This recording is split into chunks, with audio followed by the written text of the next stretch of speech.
All right. Hello, Dragonlings. Restream says we're live, so I'm hoping that we actually are. Um, Hello, everyone. If you're new to my channel, my name is Skye. I'm a fantasy author who typically writes paranormal romance. I'm named Esty Haggis, and today we're going to be talking about Notion. Hold on just a second. Everything is working correctly because I just had it pop up on the YouTube portion of it, and now it's ringing in my ear. Okay, cool. So that's good to know, I guess. So, hello, everyone. If you use Notion, let me know. If you don't use it but have questions, feel free to drop those questions in the comments with either a question or Q in front, and I will try to answer as many of them as I can if I can. I've been using Notion for about 4 or 5 years now, maybe longer. I feel like I started using it in 2020, but I could be wrong. Maybe it was 20, it might have been 2021. So 4 or 5 years at this point. It's been a while. However, I'm also the kind of person that tries to find templates and they don't quite fit what I'm looking for. So I will look at a template and use that to create my own thing, which I've done a lot of. I'm also the kind of person who will create something in Notion, decide I absolutely hate it, scrap the entire thing, and start over from scratch. We won't talk about how many times I've done that. So, what my Notion is today is a culmination of 5 years worth of work. So, please know that. Um, the other thing is that none of it is actually up to date, none of it is complete, and it's always a work in progress. A lot of that is because I always have so many ideas coming in that I don't always add them in when I don't always have the time to add them in when I'm able to. And so, like, I think the last time I actually updated my Notion was 3 months ago, 4 months ago, whenever I posted my last actual video. Not even vlog video. That was the last time I updated it. And it's been a bit since I posted a video. So just so you, some caveats, some warnings ahead of time so you're not looking at it going, Skye, I feel like you've done more than this. I have. I just haven't put it in Notion. Because while I love Notion, don't get me wrong, I created all these things in Notion and I don't use even half of them anymore. So let's go ahead and check out the chat, see who all is here. I do have that up on a separate screen today versus my same screen with my camera. So if you see me looking to the sides, because I'm reading your comments, and then I'll have Notion up on this side so that I can see it when we get to that portion. But I'm going to say hi to everyone first before we dive into the actual tour of Notion and how I use it and stuff like that. So here we go. Let's see. Eva was the first one I saw popping in, and it's not even showing Eva's comment anymore, which means you were here early enough that YouTube was like, nah, she doesn't need to be seen here. So, but I did want to say hi to her. And then she popped in saying how fancy that I had Notion up myself. Awesome.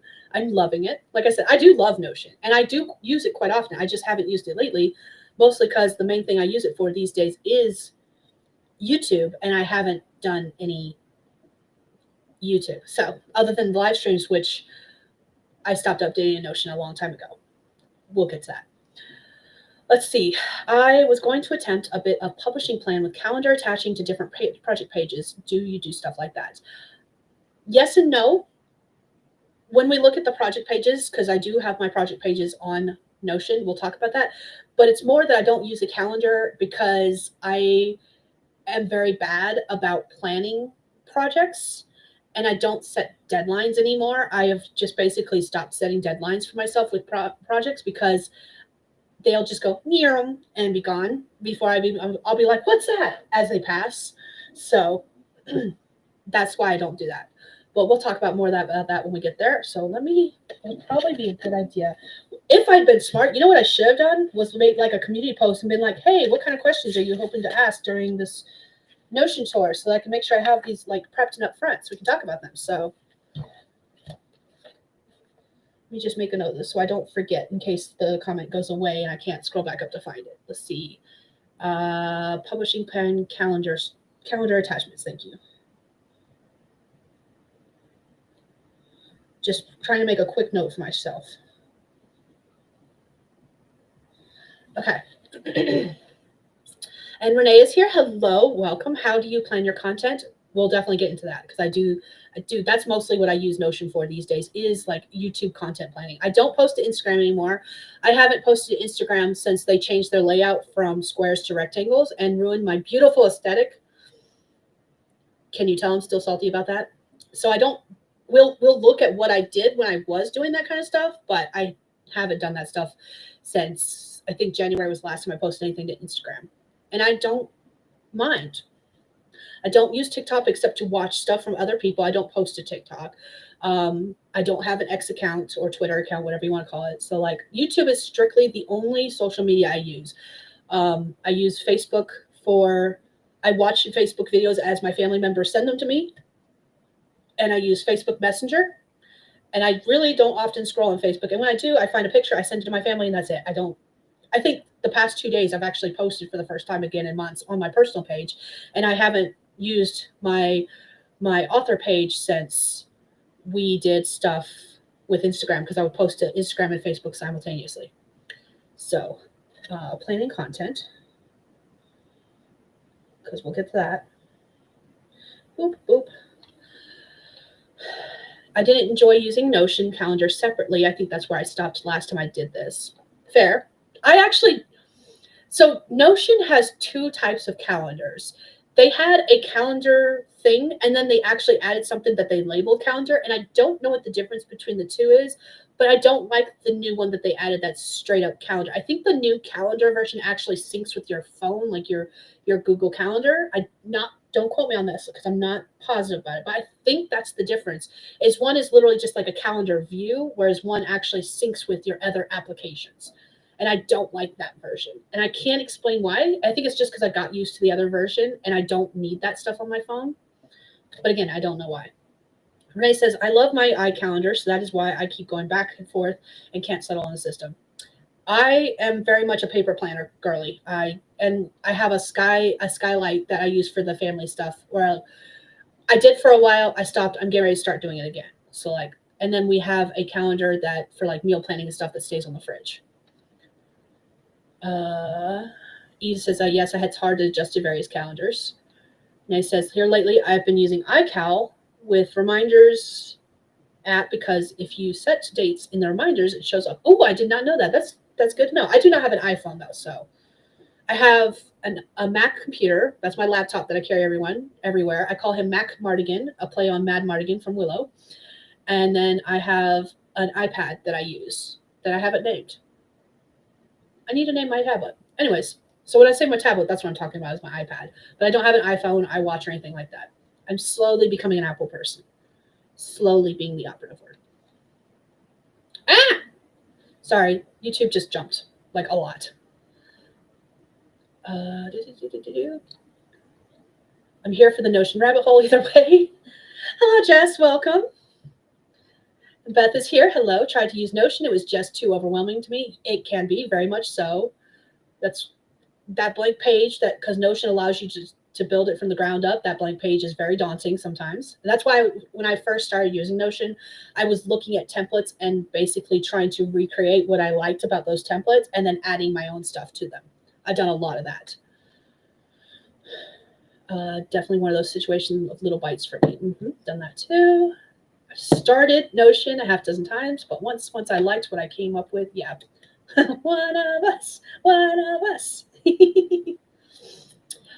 Eva says, for a life update on the side here, my surgery went well. I'm glad to hear that. Recovery is going well. Pathology says I'm all clear. That's awesome. Congrats. I am happy to hear that. Eva's like, I feel like I met you once upon a time ago with Trello too. Was that like 19 Skye? I actually have never used Trello. I thought about it for a hot second, and then I found Notion, and I used Notion instead. My friend Amy uses ClickUp, and she has tried to get me to switch over to ClickUp, just as I've tried to get her to switch over to Notion. And we both have things we like about our individual programs that neither one of us are switching to the other for those reasons. But I've actually never used Trello. I don't even think I have a Trello account. I may have opened a Trello account with the intention of using it, saw it, decided it was too much like ClickUp, and was like, nah, I'm good. But I don't, if I did, it would have been in 2019, but I don't even remember ever trying it. I could have. I don't remember. Carol was the one that used Trello all the time, and I think to this day still uses Trello a lot for her work. JC is here. Hello, welcome. All right, I think I've caught up to the comments because everyone's just saying hi to each other in the comments now. Okay, awesome. With that said, let's go ahead and start this Notion tour. I'm going to go ahead. I have my Notion open. Let me go ahead and share my screen so that I can show you what we're working with. Let me change the format so I can make sure. Oh, it's already cool. We're already set to look at what I wanted to look at. So this is my Notion of what I got. And whenever I open Notion, this is the first page it shows me. This is a dashboard I created before they started creating their own like dashboard things, because now they have it so that when you first create a Notion, it gives you like a prompt to create a dashboard. And I just created my own. So now every once in a while it prompts me like, do you want to create a dashboard? I'm like, but I have one. So this is the one I created. It's my personal dashboard, and I've got it separated into 3 columns: home, work, and logs. And I can tell you this right now. All of these pages under the home column I created, and I have not used a single damn one. In fact, actually, if we click on one of these, I think it's empty completely. Yeah, there's nothing in here. Absolutely nothing in my D&D sessions. I literally added the title of one of the D&D sessions we were going to do, Secrets of Greenwald, and I never added anything to it because I was like, I don't know what to do with this page. So the home pages, everything dealing with courses were templates that I was planning to look back at and copy what I like and create my own based around that, and never did. Meal planner, same thing. I looked at a bunch of templates. I stole the templates with the idea of either filling them out and using them just as they are, or recreating my own based on what I saw. Haven't touched them. Same thing with the finance tracker, which I think I did dump some information into the finance tracker, so we're going to stay out of that one. We're not even going to look at that one. We're going to pretend the home column doesn't exist. Okay? Kick it out of your mind. It doesn't exist. Yeah, Eva, it was probably Caro that you saw, because Caro does have a video on her channel talking all about Trello, because she used to do like overviews of different applications, and I think Trello was one of the ones she did.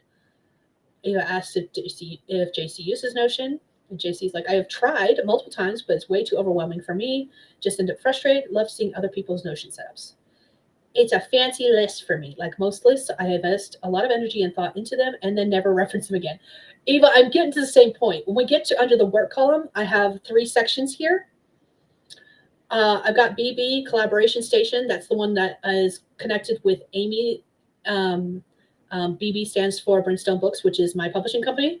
And the Collaboration Station is one she has access to, so that because she was helping me do stuff with my website, with my newsletter, and the eventual goal, which didn't end up happening because I pretty much dropped off the face of social media. She was going to take over eventually. When I could afford her, she was going to take over doing like social media stuff. So that never happened because I am a broke bitch. But that is not the point. The point is that it exists. She has access to it. And that is where anything that I drop into the Collaboration Station, she can also get to and reference. And then I have Brimstone Books Storybook of Stories, which is where I have all of my projects planned. Again, it's like 3 months behind. So it's not up to date. In fact, actually, I think it's more than 3 months behind, because it's another one of those things where I created it and then promptly stopped using it. So I got it all set up. It's very pretty. It's exactly what I wanted it to be, and I haven't touched it since. I'm really good at that. And that's actually one of the main reasons like I had never wanted to do this, because I was like, nothing's finished. It's not up to date. I don't want to show you guys until it's finished. And then I was like, it's never going to be finished. Let's just do it. Let's get it over with, rip the Band-Aid off. I can show you what I'm working with. I can tell you my plans for it moving forward and why I didn't want to show it to you guys. And you guys can be like, oh yeah, that's why. So that is where we stand. And then the writing process from brainstorm to publication, I have shown this on a live stream because it's literally just one page, and it was me basically brain dumping what I wanted to do moving forward. In fact, I'll post this direct link into the comment section for anyone who wants to read over it. It's one of the things I was thinking about doing as far as like trying to implement an actual writing process, because my writing process has changed for every single project. And I was like, let's try this. Let's try this for a couple of different projects and see how it goes. I've already stopped using it. I made it. I started using it. I used it for like 2 weeks, and I was like, nope, don't like this. So that's fun, but it may work for someone else. So I'm going to go ahead and post that link. Let me go grab that actually. I should have grabbed that while I was looking at it. Okay. Let's see, brainstorm the publication. Let's call that. And after the stream is done, anything I post in the comments section for links, I will post them into the description after the stream ends. So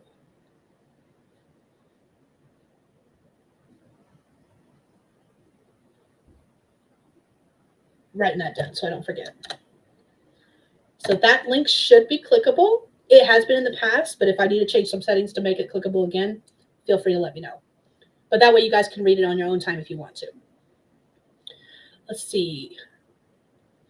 Creating templates for Notion is probably a viable income stream. I have actually done that. I don't know how to.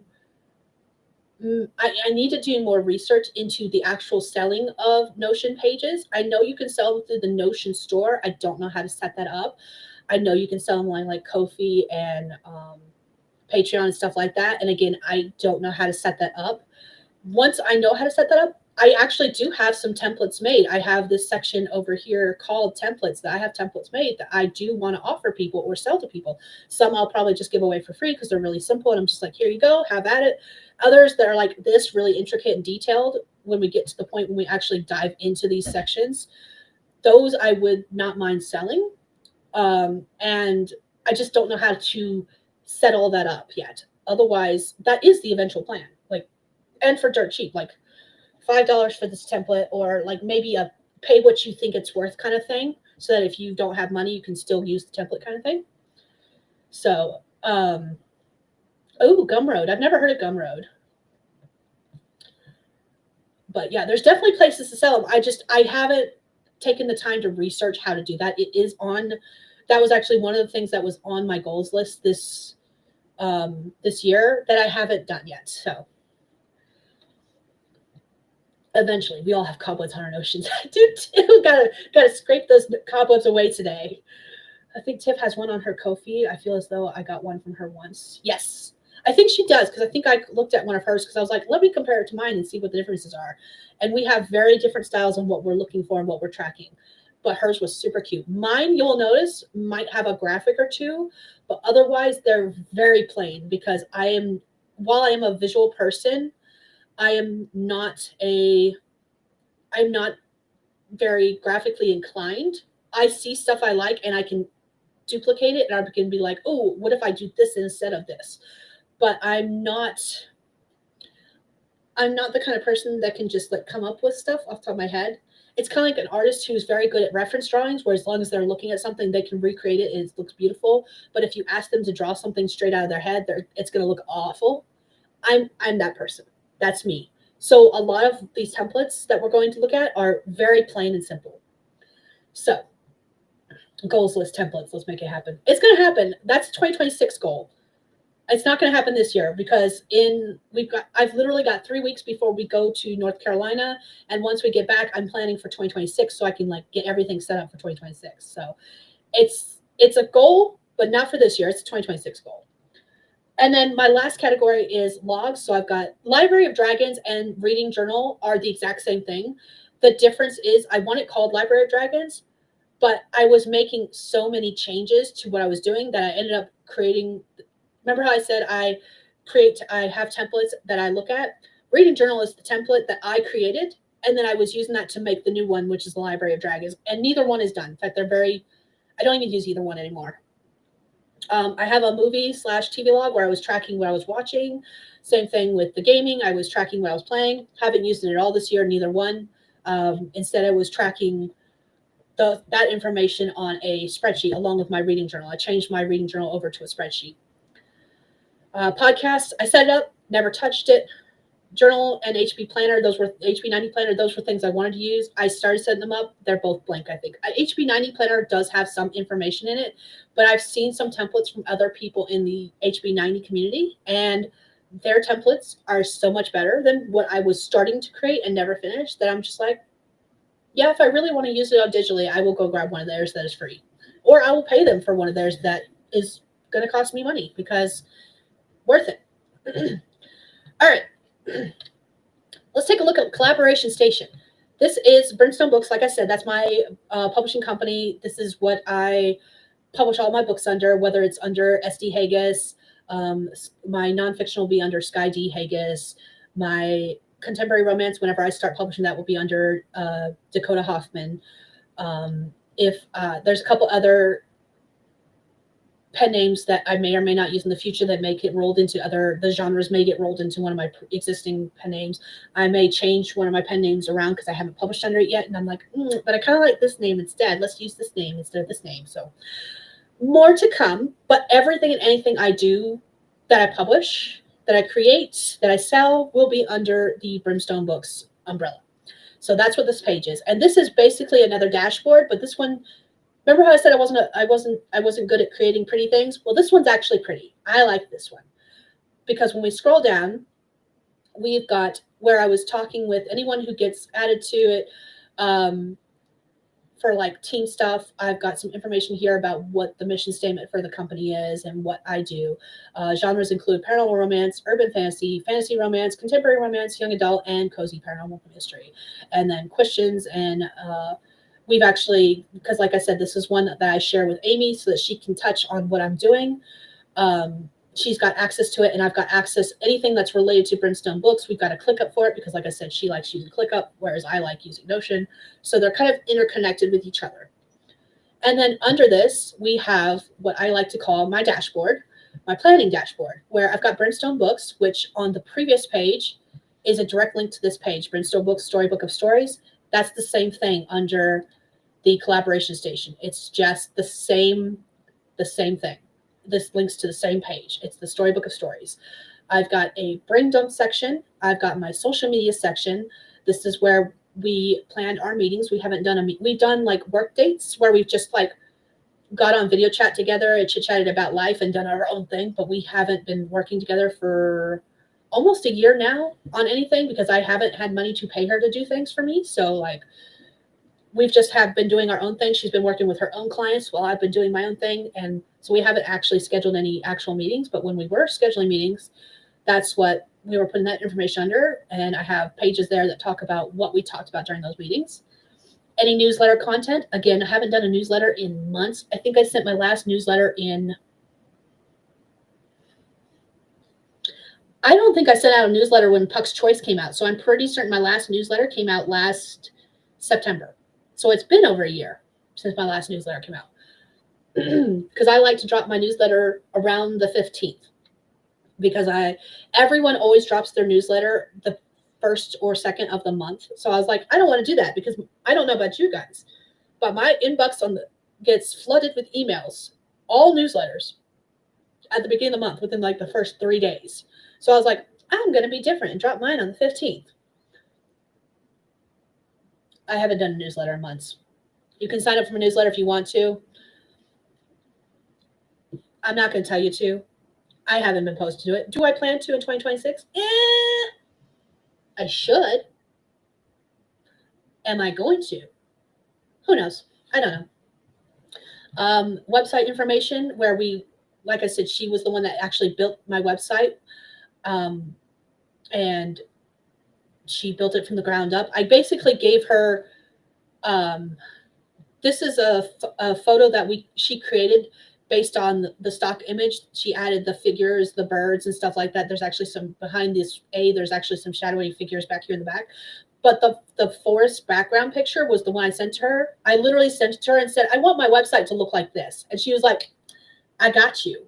So like, if you wanted to take a look at the website and see what it looks like, so you can be like, oh, she actually knows what she's doing, because she does.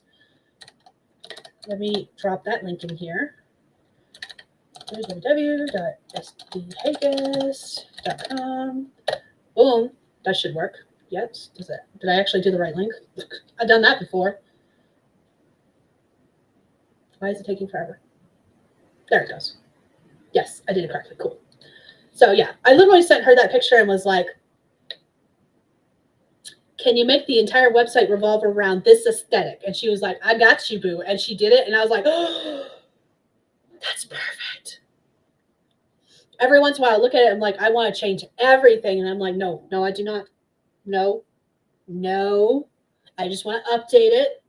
It needs to be updated. It does not need to be changed. It does not need an overhaul. It is beautiful. Leave it alone. Don't touch it. I promise I'm not going to touch it, but I might touch it a little. No, I'm not going to touch it. YouTube, I have separately from social media. Social media for me is Instagram, Facebook. When I had X or Twitter, I had that stuff there. I have since deleted that stuff because I haven't used that in years. It was one of those things that I created thinking I was going to use it. No, I don't even have a Twitter account anymore. And then images and GIFs. If I find an image online, I save it to my computer, and then to save space on my computer, I drop it into this Notion page. So this Notion page is literally nothing but images and GIFs. In fact, actually, we'll look at that first because it's pretty and I like it. So I literally find, by the way, if you want to know, I'm a crow when it comes to images and GIFs. If you want to share something with me that you think I will like, I will happily accept it. Facebook Messenger, Instagram. I'm not on Instagram that much anymore. I don't have it on my phone. So when I'm on the desktop, like now, I'll look at Instagram. But honestly, I don't look at Instagram that often. Is the easiest way to get up with me is Discord and Facebook Messenger. And like I'm a crow when it comes to pictures. So like my sisters and I, our love language to each other is sending memes, pictures, and gifts to each other. And so like everything I have on this page is stuff that we have sent back and forth to each other. So like there's nothing but pretty pictures on here. And that's straight up all it is. Or like this one with the tree is a story idea, possibly, because I do have a portal fantasy where when they come through the portal, they come through right in front of these ruins. And I was like, this is perfect. This could be the portal between the worlds, between our world and that world. So this tree is straight up story fodder, possibly. But everything else on here is just like, this is pretty and I like it and I want to save it.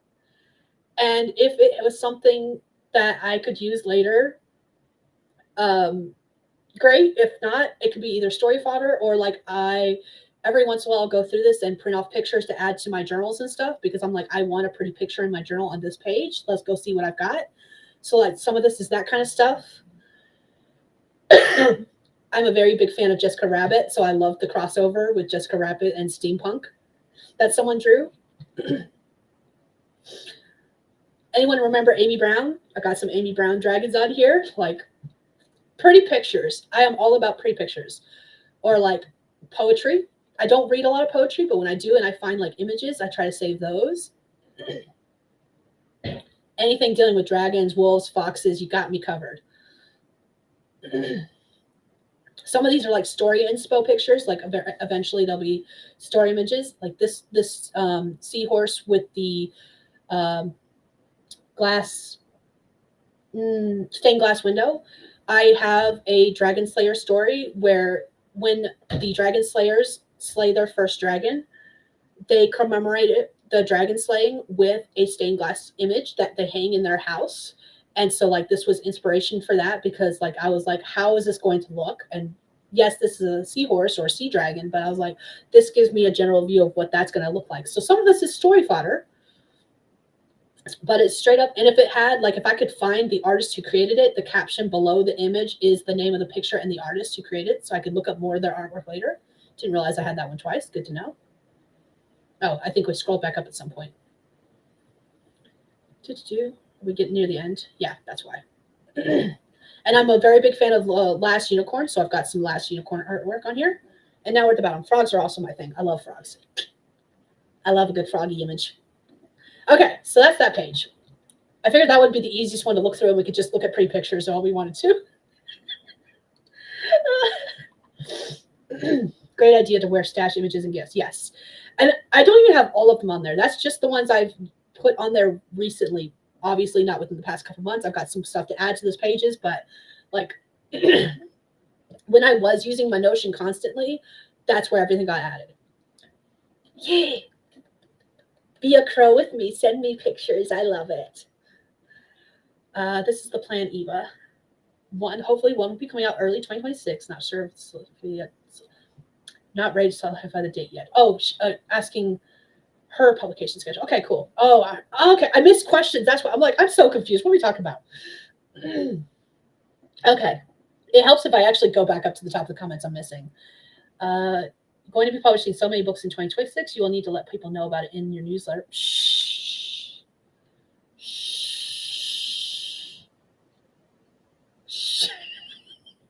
No, don't remind me. I have one ready for publication now. Like I could post it today and it would be great. Um, my plan is to publish a minimum of 8 because the short story series I would like to publish in 2026, but I don't even want to put the first one up for pre-order until all 7 are ready. Like I could publish them. Basically, the way it's going to work with me in the future as far as publishing goes is I don't want to even put anything up for pre-order until it is ready for publication. Like it's been edited, it's been rewritten, it's been polished, it's got a cover, it's been formatted. Like it, I could publish it today. That's when I want to put them up for pre-order. And as far as like series go, because I'm notorious, I have 3 series started and none of them finished. And all these 3 series that are started are published. Like I've got 2 books out of a 4-book series published. I've got 1 out of a 5-book series published, and I've got 1 out of another 4-book series published. So like I've got all these series started. I don't know if when they're going to be finished. So my plan for publication going forward from like 2025 moving forward, because this was something I decided when I published the last book that I published, which is the start of a new series, the 3rd one. What I decided then was that I don't want to start publishing until I've got all the books in a series ready for publication. Like I could publish all the books in that series, like in the short story series, I can publish all 7 and be done with them. And that's when I'll put up the pre-order for the first one. And with that series, because it is a short story series, I'll be publishing the pre-orders for all 7 at the same time. So the whole series will be available within like a couple months of each other. That is the plan, and which is why I don't have an actual publishing schedule for 2026 ready. I do actually want to do a stream where we talk about that completely. But like that is still the plan, to do 8 stories in 2026, but only 1 is actually ready for publication. So as of this moment, 1 in 2026 with a tentative 8 if I can get the other 7 ready first. Don't shush me. I don't have to worry about that because I'm not doing pre-orders. Even if I was doing pre-orders, I don't want to publish any more stories. Even if I just do the publish now thing, I don't want to publish any more stories until I've got all the stories in the series ready. Just because I can't guarantee that I'll be able to get the next stories done. Like the first series I published in 2020. That's the 2 of the books are out of the 4 are done and published. And like I go back and read them, I'm like, I don't like these. And my writing style has changed so much that 3 and 4, when I write and publish them, will feel like completely different books. It will feel like a completely different series because my writing has developed so much in that 5 years alone that I'm like, I don't want to publish the last 2 books in that series. But that second book clearly ends on a cliffhanger, so I need to publish the rest of the series. So yeah, dilemmas all around. Dilemmas all around.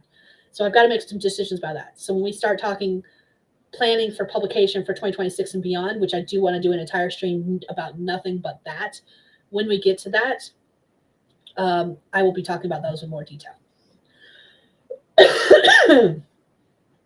My poetry book will only be obtainable by direct orders from me, so a pre-order will essentially tell me how many to buy. Ooh, I love that idea. QR codes will be your best friend, Eva, with that. I just hear on JC's lips. Don't bite me. You guys are too funny. You know, I get it, Skye, about waiting until the series is done because you know what I'm doing with the pen name. Yes, I do. And I love that plan. I am here for that plan. It's pretty much what I'm doing. Kind of, sort of, not exactly. Except I'm doing pre-orders where you're just publishing. And I'm only focusing on like 1 series at a time out of the Serenity universe, which is 7 series with 7 short stories each. So like 49 stories. 49. But if I focus only 1 at a time, we're good. Okay. I hope to put out a few more of the little picture books and poetry collection as long as long fiction goes. I don't know if 2026 will be the year or not. Hopefully querying. Middle grade will though. Ooh, love that you're doing querying. I'm all about the trad publication route, even though I have no desire to do it. And then I see all these people talking about how they're getting agents, how they're signing book deals and stuff like that. And I'm just like, I kind of want that. I do not want that, but I kind of want that.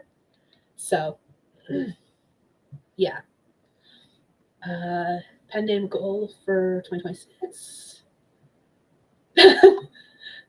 Technically 49, yes. 7 at a time though, not 40, not one at a time, because I'm doing each short story series at a time. So like 7 short stories per short story series, and then there's 7 short story series. So no big deal. It's fine. It's fine. Like it's fine. My brain hurts. So, all right, let's go ahead and get looking at, do you guys have a specific one you guys want to look at first, as far as like, we've looked at the images and GIFs. Do you want to look at YouTube, Brimstone Books, website, Brain Dump? Like, which of these would you like to look at first? We can look at all of them if you want to. I am open to whatever you guys want to do. And while you guys, I'll wait for some comments talking about that.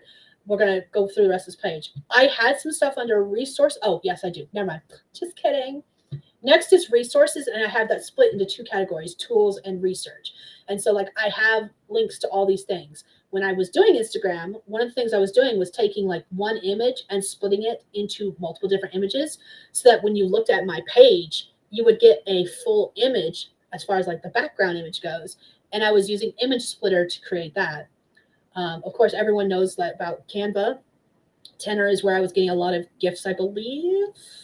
Now I'm questioning that. Give me a second. Yes, GIFs. That's where I was getting a lot of my GIFs and stuff. This is a link to a holiday calendar, which tells you like weird holidays like National Donut Day, National Pet Day, stuff like that. It has all the holidays, including national and international ones, plus all those weird daily, weekly stuff like that. Like not last week, but the week before, I think, was EVS week. And for those who don't know, I work in EVS, which is Environmental Services. I am a housekeeper at a clinic, which is attached to a hospital. So I can do both the hospital and clinic side and care center side. Like I can do all 3. I am certified. I am trained, not certified. Jeez, there's no certification as far as I know. I am trained to do cleaning in all 3 areas, plus laundry. So, but I work in the clinic specifically, and I work night shift, which is why we're doing this stream so late at night.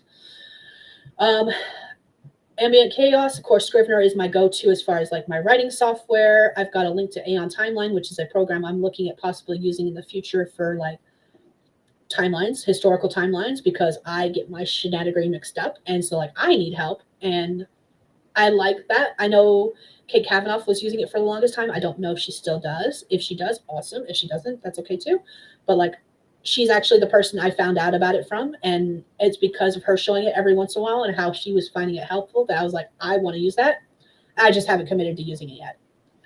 And then, of course, there's a couple other links here for things I use, like barcode generator when I'm doing my paperbacks, because I like to create my own barcodes versus having Amazon and all those other companies putting their own on it. I was like, no, let me go make my own. Anyone who's been to my sprints knows how often I use Pomodoro Kitty. And then I've got links here to other things that I have dabbled in, pun intended with dabble, but I don't actually use anymore. Dabble is very much like Scrivener, except it's all online based, which means you can use it anywhere and everywhere on any kind of device, as long as you have access to internet. Plotter is similar to, it's a plotting software, but you can use it for writing as well. I don't use either one of those, but I got links from, because again, Amy has access to all this stuff, and she was asking questions. So I was like, let me just grab links for her so she has access to them whenever she wants. And Chipify was a fun, when I was like, okay, I need a visual of what I'm thinking for my characters, but I want something fun and cutesy. That's what I use, is Chipify. It's basically a doll maker, a digital doll maker that lets you create little chibi characters. I haven't used it often. I've used it a couple of times. And then I've got some writing stuff here, like writing with color is a very good research I use when I'm trying to write characters who are of different nationality, skin tone, culture than I am. It's got a bunch of different articles there that I enjoy, not only just reading for research purposes, but like I have actually used them in my writing. What color are your eyes exactly? Similar thing. Female body types, because I am very much a visual person. you can write the description in your book all you want. I have no idea. It's a bunch of gibberish to me. So I needed that chart to show me what they were describing. And I don't have the link on here, but I now have pictures of the same thing for like men's body types as well, because I was like, I don't know what they're talking about when they said that he's like, he was tall and lithe. I'm like, I don't know what the fuck that means. But if you tell me he's built like a swimmer, I have a visual in my head of what a swimmer looks like. I can go look at a swimmer and be like, okay, visual accepted. Got it. Know what he looks like. And then same thing with determining like what your body type is considered. Hair color charts, skin color charts, gender and sexual orientations. It's 47 terms to describe. These are all just articles of things I've read that I enjoy and that I've researched and used in various story stuff. And then down further, again, this was more for Amy than for me. What goes where was like in which of the upper categories, like the planning dashboard, which these ideas should fall under. So like newsletter stuff. What I put in my newsletters is usually a life update. I always start every newsletter with Hey Dragon links, just like I start every live stream video, stuff like that. Publishing news, project updates. Like I was trying to only do one or two. I get very chatty. You guys know this. We've been chatting for a while. We are, how long have we been streaming now? 40 and almost an hour. And we have just like scratched the surface. I might have to do multiples of these streams so we can actually get through all of my notion, because there's just so much and I get chatty. So Fiction Fling was the section where I was talking about what fiction book I'd been reading recently. Author resource was kind of like similar, where I would like talk about something I found recently, whether it was a book I read or a site I found, where I was like talking about what I'd researched recently that I liked and thought my readers might want to know about. And then I gave a reader exclusive for anyone who was signed up to my newsletter. Like that, the only way you could get that was through my newsletter. I don't do that so much anymore, but that was like when we were planning out stuff and where it goes, that's what we were doing. YouTube, vlogs, bi-weekly videos, various writing topics, website, blog. I want to blog so badly. I used to blog all the time. Before I started my YouTube videos, I was actually blogging, and I had a blog. None of those blogs are available anymore. It actually sounds weird to say blog instead of vlog. I feel like I'm saying the wrong word. It really does feel like I'm saying the wrong word. And then on that, like I wanted to start putting my YouTube transcriptions, the video transcriptions. I know Sarah Cannon does this with a lot of her videos, if not all of them. Like you can find the same content as she's talking about. She has like image, visual pictures, and the text she says in the video as a transcript on her blog. I want to do that. Like I want that stuff to be available. I would love to do more like book reviews and discussions. Again, it was something I used to do all the time. No longer do. I don't really like talking, because what I read very much for vibes. I could care less if you have a spelling error on page 3 and again on page 5 and again on page 7. I could give two shits. As long as your characters are interesting and your plot is exciting, like I'm going to read the book and I'm going to have either a fun time or a bad time based on how I feel about the characters and plot. Could care less about the grammar, because I read for entertainment only. Fiction. I read fiction for entertainment only. If you're writing a nonfiction, that's a different story. So like, I would love to do more like book reviews and discussions. I've done a couple of video ones, but I used to do them as like nothing but blogs. It's really weird to say that word. It's really weird. It feels like I'm saying the wrong word. And then my website already has, anytime we did a newsletter, a month later, that newsletter would be posted, except for the exclusive only stuff. That newsletter would be posted to the website as a blog. So if you go to my website, you can go to the blog section and see all the previous newsletter stuff, because it is there. Except for, again, those exclusives that were for newsletter people only. That does not get put on the website. Instagram, I was talking about the kind of stuff I want to post there. And as you can see, the Ko-fi Patreon list is blank, because at the time I had no idea what I was going to post there. And I don't even have, eventually there'll be a new page added that says Ko-fi/Patreon, because whenever I post to Ko-fi will be posted to Patreon at the same time. So you can choose which one you want to get your content from, but both will have the same content. As far as Instagram goes, the stuff I was posting was like family fun, new releases, cover reveals, quotes like from people, characters, or books. Newsletter announcement, I would post like, newsletter's out, sign up here, blah, blah, blah. And then YouTube video. Anytime I posted a new video, I was like, I just posted a new video, go check it out here, kind of thing. We talked about calendars. Below on this dashboard, I have what I call the master calendar. It is not up to date. Please ignore everything that is on it. This was what it was supposed to be. Before I go into this, I'm going to check out the comments real quick, make sure I'm sticking up with that. Okay, Jess said brain dump. Okay, we'll get to that. I'm going to finish up this page because we're still on the same page. I told you it's going to take a while. Very exciting. Short content, show and tell notion, 3 minutes or less increments. I'm very bad at short form content though, because again, chatty. I love the idea. I don't know how well it'll work. Book reviews. See, the book reviews is the one thing. Like I see a couple people every once in a while doing like the 60-minute or less book reviews. Like, here's the book. Here's a 1-sentence description of what it's about. Do I like it or no? I want to do those so badly as short form content. Still haven't done it. Again, I'm very bad at short form content because I am chatty.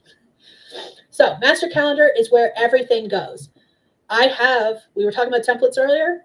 I have templates. I have templates for newsletter. I have templates for live streams. Again, I haven't posted the live streams on here in years. As you can see, today is Saturday the 4th. There is no live stream here, even though this live stream has been scheduled for a week, 2 weeks, a bit. Video template. Anytime I do a wrap up, I had different information that I wanted to post on those videos. This is for vlogs. Social media content was for like Instagram and Facebook. Blog posts, I created the template. Haven't once used it. I have a meeting template for when Amy and I had meetings. Like everything and anything that would eventually get posted into some of these sections on the planning dashboard made it onto the master calendar. In fact, actually, I would probably put it on the master calendar because of the fact that you can move stuff around. I would put it on the master calendar first, so I would have that visual of everything, because the individual pages have just the content for those pages. So like these are all YouTube videos, but if I made like a social media post, caption here, testing. And then I changed the date. Publication would be the date. We'll put today's date. That shows up here. But when we go to that individual page, when we go to the social media page, these YouTube videos will not show up on that calendar, but this Instagram post will. And I'll just leave that here for right now so we can actually see something on the Instagram page when we get to it. So like anything I have posted, I will have on the master calendar. And then on the individual pages that are in the planning dashboard, it will have its own calendar, which shows just the content for that section. Excuse me. So Jess said brain dump. Let's go ahead and go look at brain dump first, because I think, yeah, the calendar's last thing on this dashboard. So this is the collaboration station page that I was talking about. And brain dump is basically where anything and everything goes. Again, this was more for Amy than it was for me, but this was not story-related prompts. That's a different section entirely.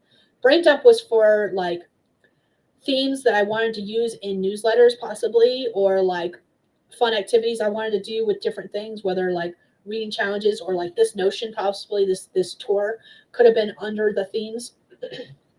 Research, I wanted to sign up for multiple different authors' newsletters and see what I like and don't like so that I could implement it myself. And then this is mostly where I was jotting down like Instagram post ideas, Facebook post ideas. So feel free to screenshot in case you need some ideas for your own social media. I am not going to stop you. Take all you want. But this was stuff like I was planning on doing on my own different social medias. And like I wanted to eventually get to the point where I was posting different things to Instagram versus Facebook versus YouTube versus blog versus all of the different places, so that people, like some information would be the same across all platforms, cover reveals, publication stuff. But like Instagram is good for very image video based stuff, whereas Facebook is good for more textual stuff. So like I wanted some distinctions there. Facebook, these back then when I was like planning stuff, it was more for text based stuff versus picture stuff. Now I think it's the same. I think Facebook and Instagram are trying to, copy each other as far as like what kind of content you can find on each place. Then I had this section where I was talking about like blog post ideas, Ko-fi and Patreon ideas. Again, just content that I wanted to post to them. And I was brainstorming here, again, not for myself, though it did work for me as well. If I ran out of ideas and I was like, what can I do? I would come to the brain dump section and see some stuff I could do. It was more for Amy so she could see what I was thinking and she could help me come up with ideas, especially since like the eventual plan was for her to take over some of the social media stuff and help me post stuff. Like I would create the content, the text, but she would be the one involved as far as like making sure it's scheduled, making sure the hashtags, the keywords, the SEO and stuff like that was what it should be, and then posting it for me. That was the plan. Again, when I can afford it, that is the plan again in the future. And for those who don't know, Amy is a friend of mine. We went to high school together. She graduated with my husband. She does SEO. Let me grab a link for her because she has her own creative agency now. Oh, she added a scam alert on the top of it. Cool. Okay, sorry. I haven't been to her webpage in a bit, it seems. But here is a link to Amy's website for anyone who wants to check out her work in the future and is like, who's Amy? She used to string with me all the time. She is not a writer anymore. She does do some writing, but she is now fully invested in her creative agency and her business, and that is what she does now full time. So when I talk about Amy, she's who I talk about. And she used to be on streams with me. She never showed her face, so it was always the icon. But now she has got her own creative agency where she's working with clients full time. So if I reference Amy, that's what I'm talking about. And that's her link. Another thing I was doing was like image content ideas. If I saw stuff that I was like, I want to do this, whether it was for social media, for like planning content and stuff like that, I was either sketching out ideas and taking a picture of what I meant, which is more what's on the right-hand side here with the 2024 Armature Project Predictions. That was like a website thing I wanted to add to my website, which is actually on there. It is not up to date. In fact, actually it is very, very much behind. But when I was trying to tell Amy what I wanted to do, that's what I was trying to show her. I sketched that out and posted the picture here so she could see. There's things for like, I would add captions that talked about what I liked about the image, what I was trying to implement, my ideas for that, stuff like that. Basically, if you post something and I liked it and I was like, I want to do that, I stole your image and I put it here so I could be like, Amy, look, what about if we do this kind of thing? And I think this is an actual video that plays. Yes, it does. Okay. Oh. Whoops. It does actually play, which I forgot. But most of this is like, or if like I was trying to tell her, not necessarily about an idea that I had for my content, but like something I'd seen other people do, like with the Iron Man conversation here. I'm like, here's an example of text conversations I could use on social media where I was like, let's pretend to be two different characters having a conversation with each other that's like not in the book, but like would be funny and related to the characters. That's what I meant. And I was trying to tell her about it. And I was like, let's just do this. This is what I mean. And remember how I was talking about I used one image to create a background image on Instagram? This is what I was talking about. This is exactly what I used to do. Right here where it says a food, a place, an object, a song, your book. Like I used one picture for the background, and this is like an idea you could do for different kind of posts where it's like a food that's related to your book, a place that's in your book, an object that's related to your book, a song that reminds you of your book, a film that reminds you of your book, a color, a TV series, and an animal. Just using Puck's Choice, that's my newest release. That's I call it new adult. I guess technically it's young adult. I say new adult because in each book, the characters she's already 17, 18 in the first book, and each book she's progressively older, and all the characters are older, and I think they're like 25 by the end of the series out of the 4 books. So that's why I call it new adult, because they're definitely older than young adult. But let's use Puck's Choice as the book. Like a food would be the fact that the animal would be a fox because she's a fox shapeshifter. TV series would probably be something like, I don't know. I don't usually watch TV. So the closest thing I can think of right now that's popping in my head is like True Blood, because there's all different kind of races of creatures. Discovery of Witches, because they're witches and they're familiars. Because Puck's Choice is a modern day retelling of it's part of the Shifters and Mages series, which is like modern day witches and familiars. A color, orange or yellow, because she's a fox and her eye color is yellow because of being stuck in the fox form for a year. A song, I have no idea. I don't have a song that's associated with it. I don't have a film associated with it. But like, this is something you could post. JC, you and I were talking about Instagram and social media post ideas. I know you don't post to Instagram, but there you go. There's some ideas that you could possibly do. Again, more aesthetics with ideas for your books with Instagram posts. Like each of these would be an individual post. Again, back when Instagram did the squares. Instagram, if you're watching this, I want my fucking squares back. So like this is just all different things that I could do that implement basically for like social media posts or like website updates, because I really like how Brandon Sanderson does his blog posts, how there's like a picture here on the left followed by some text and some stuff here on the top right. So like this was just a place to brain dump different ideas for the future. Like eventually I'm going to be one of those authors where I've got a whole bunch of books and I was like, how can we display those books? How can we talk about them? How can we do such and such? I've got a video here from Jess Owens where I was like, this is something I like the video of, but I wanted to talk about, like I wanted to do a YouTube video where I do a discussion about it and what some of the things she talks about. So I posted that here. But like publishing schedule, we were talking about publishing for 2026. Here's something that this particular author that I follow, I love her stuff. Her work is great. I haven't read any of these books down here on the bottom yet. I've read some of these up top. I haven't read all of them. I read more when she was under another pen name before this pen name. This is the newer pen name. And this was her release schedule for these books. This was November of one year, January the next year, following through the rest of the year. Like she had all of her books scheduled. And this was the kind of thing that when I start posting to social media again for 2026 reveals and stuff like that, I'll be like, that's an idea we could do. We could do a publication schedule with posts and pictures of covers and stuff like that. So that's the brain dump section.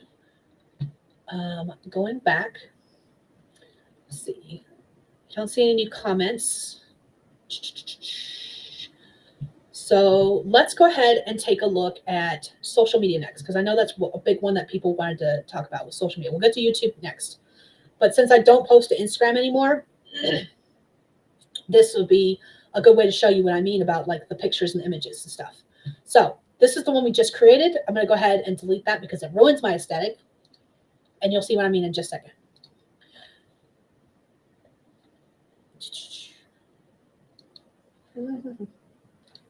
Okay. So Instagram has what they call a grid. Too far.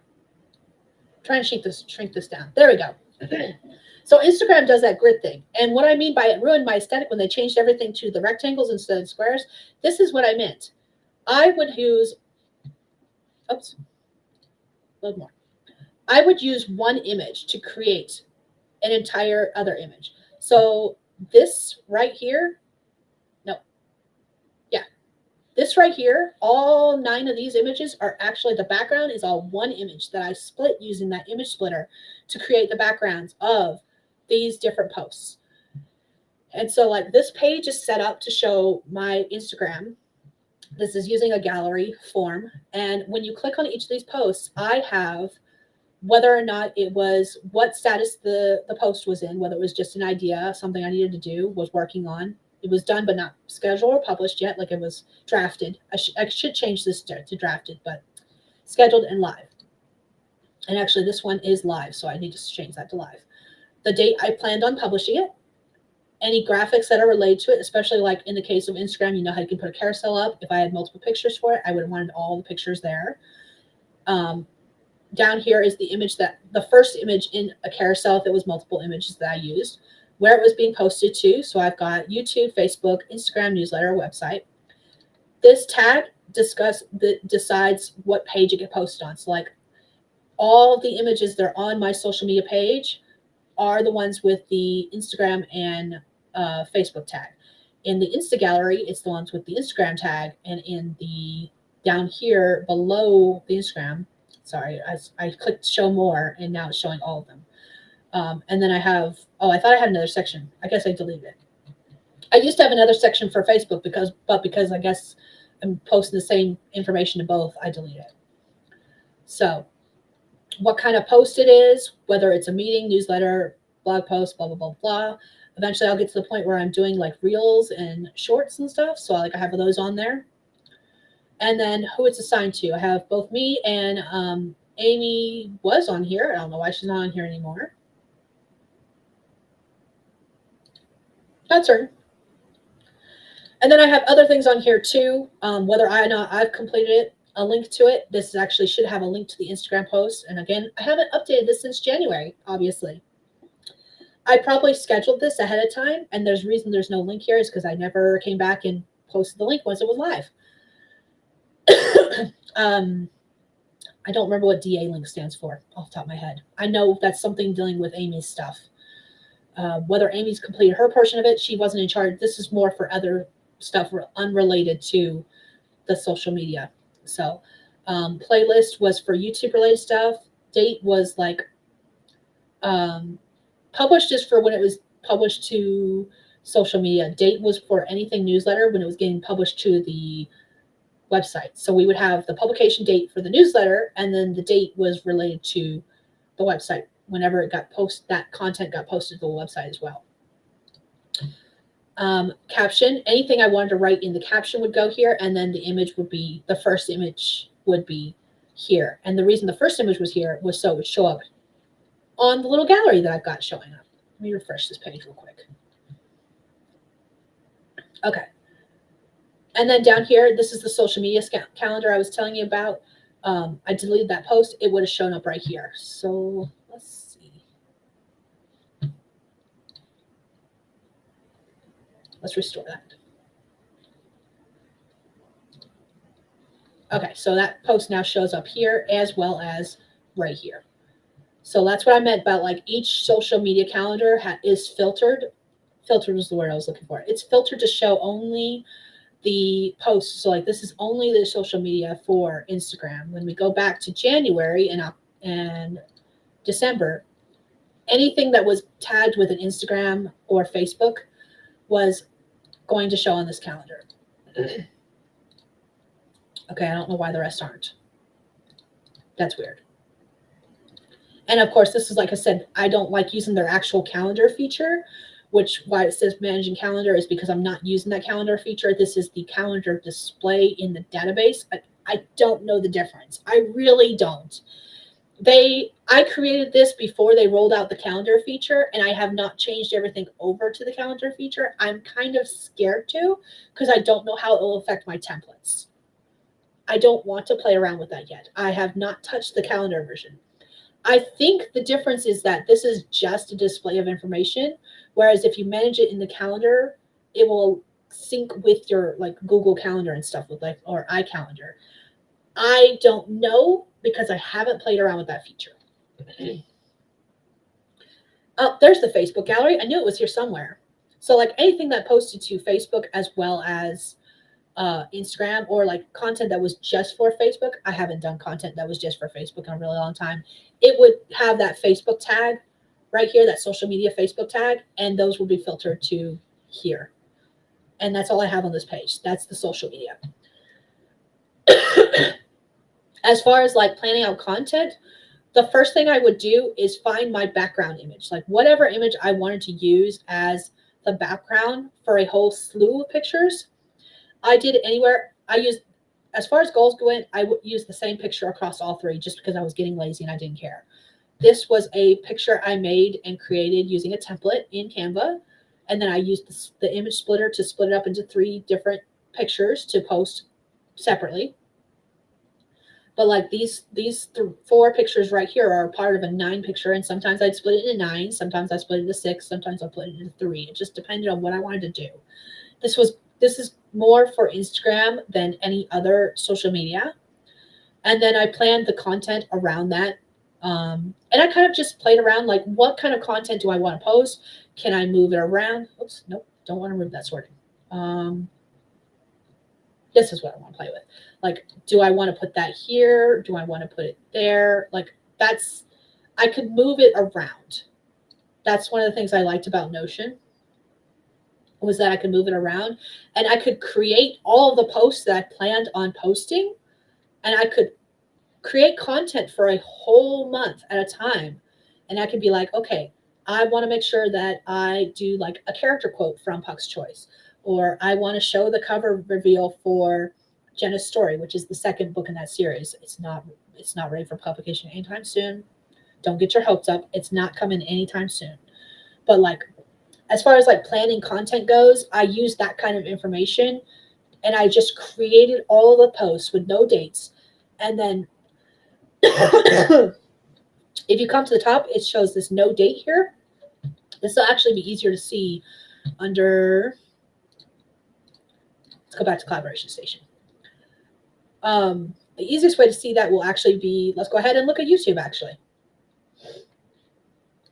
Okay, so we're looking at my YouTube page, and this is where the fun is really going to start, because this is the one I actually use the most. This is the one, the last time I used it was August 28th. So it's been over a month, but it's the one I've used the most recently. It's the one I use the most often. This is what I come back to time and time again. When I want to plan a YouTube video, I come to Notion. This is where I excel. This is where my Notion gets used the most. Let me take a drink. I am dying.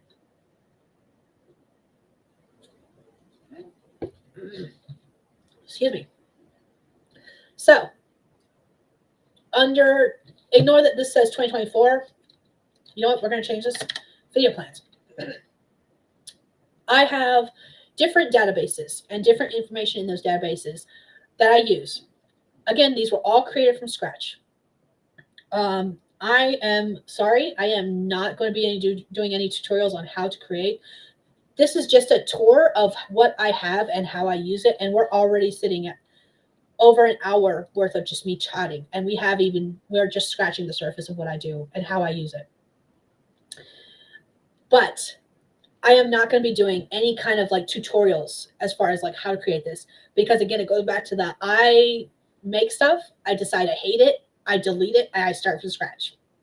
And I do that over. This page is like the 5th or 6th reiteration of this page. And this is the one I finally settled on that works, that I like.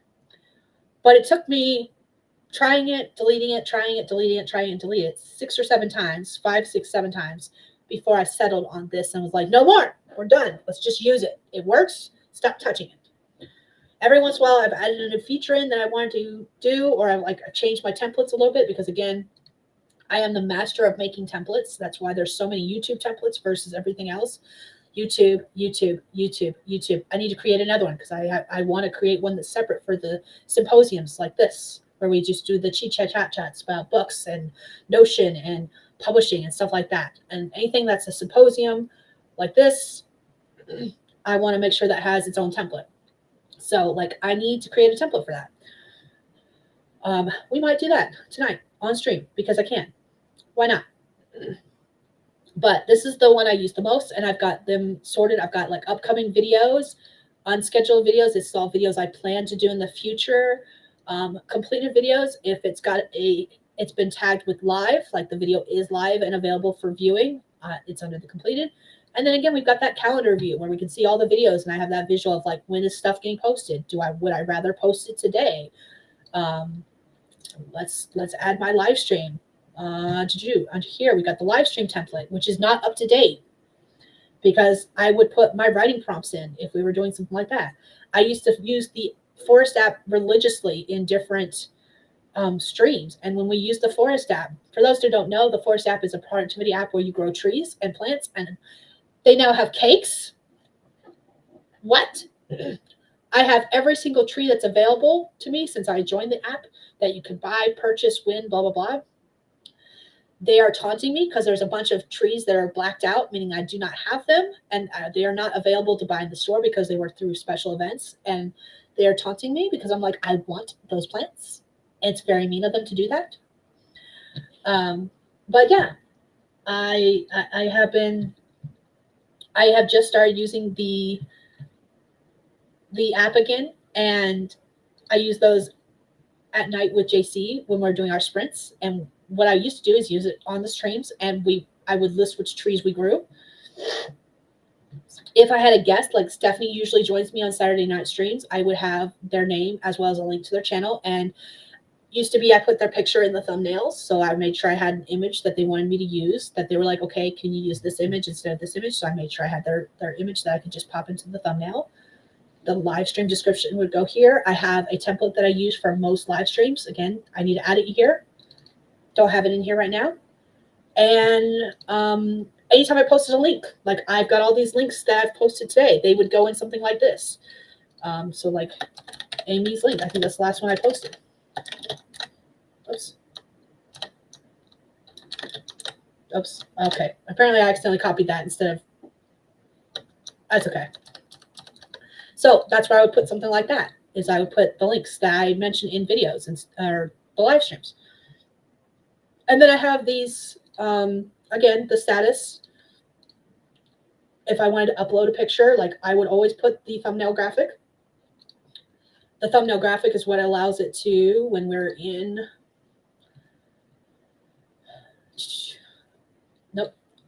nope, completed videos. Dang, I don't know why I can't think today. Under files and media, it shows the graphic that I use.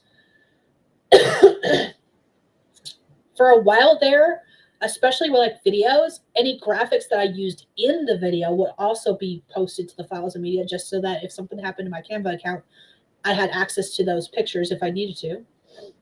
I haven't done that in a while. Mostly I just use them for the thumbnails. But like when we come here is the most recent vlog I have is filled in so we can actually see what it looks like. So it has the title that I use, which is what posts to YouTube. The thumbnail, that's the thumbnail I used for that video. It's live. I've got a link to the YouTube video, the fact that it is part of YouTube versus any other social media. What type is it? This is actually a vlog, so I need to change that. It's not a video, it's a vlog. I don't know why it says video. Signed to me, of course.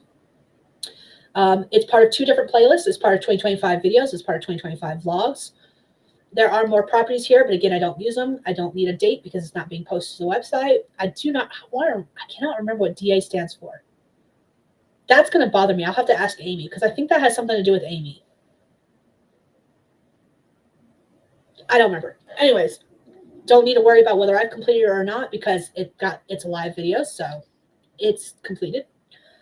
The description I use, including any links that I mention, is the last thing that I put in this. So like anytime I'm posting a video to YouTube, I will, Renee loves the forest app too. Awesome.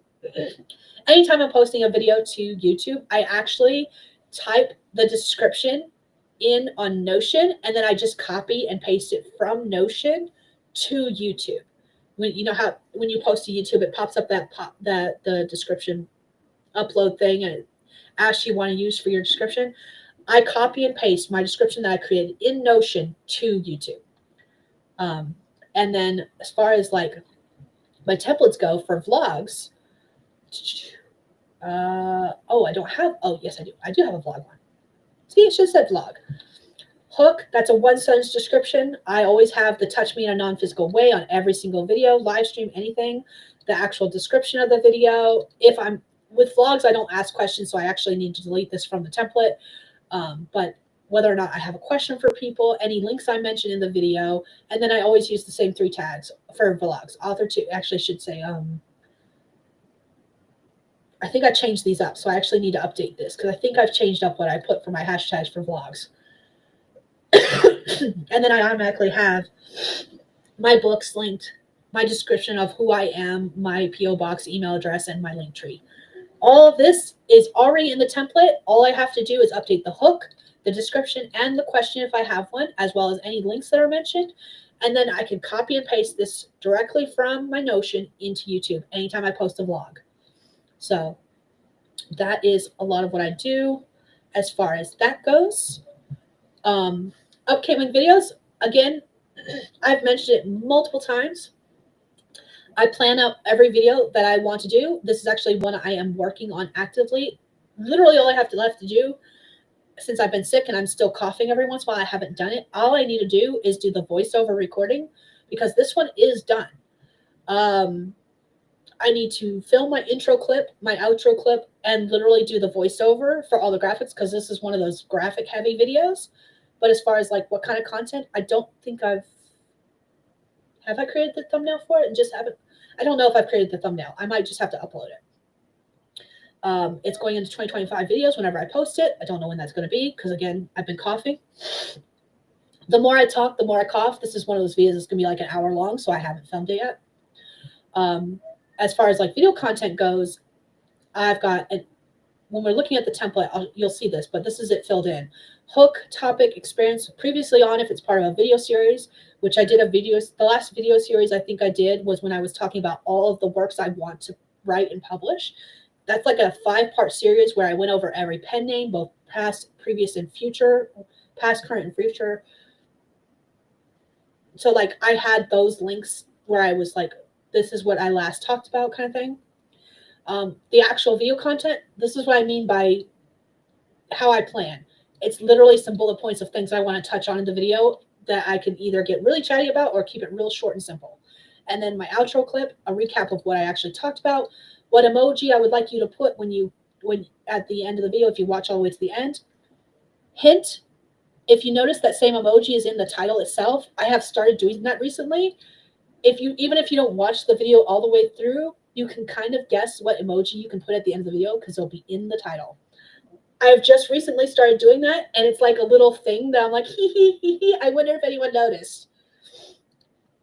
So yeah, if you get to the end and you hear me say the emoji I want you to put, it's in the title. And I've just it's been making me like giddy as all get out because it's just this fun little thing that it has no meaning whatsoever. It just makes me happy. And I'm like, I wonder if anyone will notice. And now I've just revealed it and I'm sorry. And then if I ask a question, what question is, because I also want that in the description. Again, this one's filled out. So it says, I've read a lot in 2025, Q2. Spoiler, I read almost 80 books, I think. I think it's like 78 or 9. There was a lot more DNFs, which is part of that number. But yeah. And then I have my description and then the question that I asked, as well as all the usual stuff. And then with videos, as I'm editing the video, I will add in my chapters. And maybe someday in the future, I will do a video where I talk about my video editing process, because I have this Notion up while I'm editing a video. And I will, as I'm editing the video and putting the final touches on it, I will be creating this section that you see in a lot of my videos. We'll just look at a completed one in a minute so you can see what I mean. This is only in the videos, not the vlogs. I don't do the chapters in the vlogs, but in the videos themselves, as I'm editing them, I add the chapters in with like, they always have an intro. They always have closing thoughts and questions. And then I'll change this timestamp based on where the video is. And I add in my chapters as I write. And eventually someday I'll have the transcription that can be translated to my website and blog. So like actually we're doing the Notion tour right now. I did have it. Why wasn't it showing up on my calendar? That is suspicious. I don't know why that wasn't showing up on my calendar. Because originally I had planned on doing this as a video instead of a live stream. Talked about the fact that I've been avoiding this. I keep changing things. We've all talked about this. I went over the main dashboard with you guys, what pages I've made, the fact that I've used templates and some of them are blank, the sections, the work, home, blogs, a lot of the pages that haven't changed since I created them and like have been using them a lot. Once I finally settled on an idea, they haven't changed much, is the ones we're looking at now. Like the writing process page that I included a link for in the chat. I created that. I have not once changed it since I created it. Like the logs are constantly changing. Some of them, that the two I talked about at the very beginning, that were the reading related ones, those change. You're right. It is dated September. You're right. Let's change that date and see if it shows up. And this is not a video. It is a live stream. Thank you, Beth. Thank you. But I don't remember it showing up when we scrolled back to the September. We were on the Instagram side. That's why. Okay. I wasn't on the main calendar. Thank you. Thank you for keeping me straight. To doing, because we're currently doing that. We'll go ahead and change that right now. And I'll add more of this information later. But like, this is what I mean when I say I plan, when I'm planning a video, this is what I'm talking about. I just do like bullet points. And yes, I'll get very chatty, but I just need the bullet points there to keep me kind of on track. And originally when I was planning this as a video, I wasn't going to go in as much depth as we're going now. Like I wasn't going to show what I am showing you guys now. I was literally just going to talk the pages. So, and then of course I hadn't fully finished this video. One of the things I do when I am plotting out videos is, you see how some of these say idea and some of them say to do. Ideas mean that I have not finished scripting the video. I have not finished putting all of my thoughts into words. I have not figured out exactly what I wanted to. I have the idea for the video, but I haven't necessarily thought about what I want to do with that idea. Like, especially with the brainstorm to publication, I wanted to do that as a writing experiment. My plan was to do that in September. I didn't do it. My plan was to do that. So it says idea because I haven't finished scripting that video. The ones that are finished, as far as like the video is fully scripted, should say to do. In fact, I don't know if they should. They don't always, because for a while there, when I first started doing this, there were some here unscheduled. All of these at one point did say to do, because I was getting to the point where I was like, this is something I've only changed recently as far as like staying as idea versus to do. At first, when I was like, I'm going to do this video, I would mark it as to do. Now I leave it as idea until it is fully scripted. So this one, creating a master project list, should be fully scripted. So like all of this should be filled in, the intro, the video. We're just going to scroll through this. The only thing that's not filled in is the recap. Oh, nope, this one shouldn't say to do because this is not done. Interesting. And this, of course, won't be done until I actually start editing the video. So that one's actually not done. But what I was doing, basically, what I was trying to get out, long story short, is that I will leave it as idea until it is fully scripted and it's ready to film. And once it's ready to film, I'll change it to do. And once I change it to do, that tells me this one's ready to film. I am done planning it. Let's go ahead and film it, edit it, upload it, kind of thing. So let's change that back to idea because it's not done. What was I talking about earlier? I said I was going to show you guys one that was fully. Here we go. Book name tag. This is one that is fully filled out. So like you can see, the hook is filled out with everything I was going to talk about. The video itself, because it was a shorter video, there wasn't as much to I did talk about a little bit about each of these things, but like I just needed that talking point, bullet point reminder. And then the recap, of course, the emoji, and who I tagged. And down here in the description, I actually have links to everything I talk about as far as like who I was going to be tagging and stuff like that. And then that's what I wanted to look at with the chapters. So this is what the chapters look like when I fully flesh them out. I've edited the video, everything is ready to go. And like I said, as I edit them, I am filling this portion of my description out. So that all I have to do is, again, copy and paste this description into my YouTube whenever I go to upload it. So, and then scrolling down here, this is where originally I was putting all of my idea brainstorms. This is the Kanban board display. I don't like it. I do love this dragon, though. Shout out to the rainbow dragon. We love a good rainbow dragon. And you can see, like, videos, this is not in, it is in order, but it's in order. There we go. Save for everyone. So now it's got like, this is an idea that I should be doing in the future. Like I originally had all of this year planned out. And then I took a hiatus that I haven't come back from technically. So right now it looks like the only video I actually have ready to film, edit, and upload is Authors Who Influenced My Writing, which was technically, if I go by my original schedule, was supposed to be posted last month in September, like the beginning of September. Again, I took an unintentional hiatus because of being sick, and I just haven't really come back from it. And I don't know if I'm going to before I go on my North Carolina trip. I will just post videos as I post them when I post them, and that's just going to be that. So at this point, I think the only videos you're going to get from me between now and then are maybe a wrap-up, but honestly, I don't remember what I did in August. So I don't know what you're going to get. I have an August wrap-up planned. If I click on load more, there it is, August 2025 wrap-up. As you can see, it's in the ideal list because I never finished filling it out. I'm so good at this, guys. This is what I was talking about, how nothing is finished. And these are the pages I use the most. Down here are more video ideas, like things I think I want to do in the future. Haven't decided if I actually want to do it.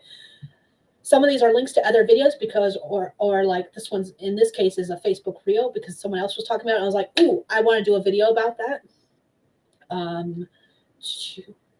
This is a video response. I think this was actually from Cody the writer. And I was like, ooh, I like what he did, but I can't remember what I wrote about. Like, I don't remember my first story, my first book. So I wanted to talk about it from that point of view. What's up? You good? You okay? Okay. So like these are video ideas that may or may not appear in the future. We'll see. Are you going to bed? I love you. So that is them things. And then, of course, the video schedule. Because, again, I love my calendars. And not using the calendar version of calendar. That is so confusing. I wish they would call it something else. Because saying calendar view versus calendar confuses the heck out of me. So I imagine what it does to anyone else who is not familiar with Notion and the way Notion does things. So now that Notion, that this live stream is showing up. So the Notion tour live stream is showing up. I'll have to change all the information and actually mark it as done now. But I can move these. Like this is one I was going to do. It was supposed to post today. When I rescheduled everything, it was supposed to publish today. And of course, next week I'm supposed to have my September wrap up. I have not even thought about my September wrap up. It is very, very blank. This is my template. This is the template for my wrap up. Very, very blank. So this is what I was planning on doing. But one of the things I love about Notion is I can move these down. I can decide I want to post this on Tuesday, the 21st instead. And all I have to do is just click and shift.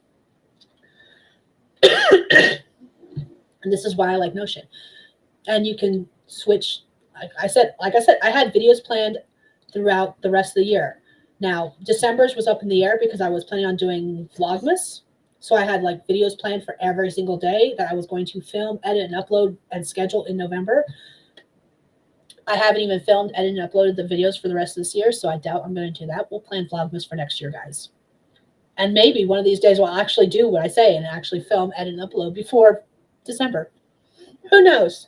Maybe we'll actually get on top of our shenanigery in 2026. Don't scoff at me like that. I don't think Justin believes me. I think he's calling me a liar. Okay. That is the end of the YouTube page. This is a lot, guys. All right. Was there anything else that anyone wanted to? Oh, I did something bad. Cool. There we go. Going back to the dashboard. Okay. So we've looked at YouTube. We looked at images and gifts. We looked at social media. Is there another one you guys want to look at before we go to Brimstone Books, which is by far my biggest section? That is the one I am actually both most proud of and most terrified, because remember how I said I change things constantly? I have the itch to change that one and redo it completely from scratch, which is what I was talking about. That's why I haven't shown this to you guys, is because I keep changing things. And I've had this itch to change this one for months now. And I haven't changed it, but I have basically started recreating a new version of it within itself. So we'll get into that. Renee wants to look at newsletter. Let's go ahead and look at the newsletter. Again, haven't used this since like December, January timeframe, maybe before that. So take all this with a grain of salt. At first glance, it looks fairly similar to the YouTube section. Why does this look weird?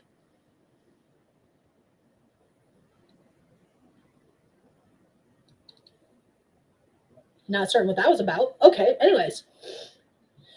October was the last time. October 11th was the last time I posted a newsletter. October 11th of last year. So it's been a full ass year since I posted a newsletter.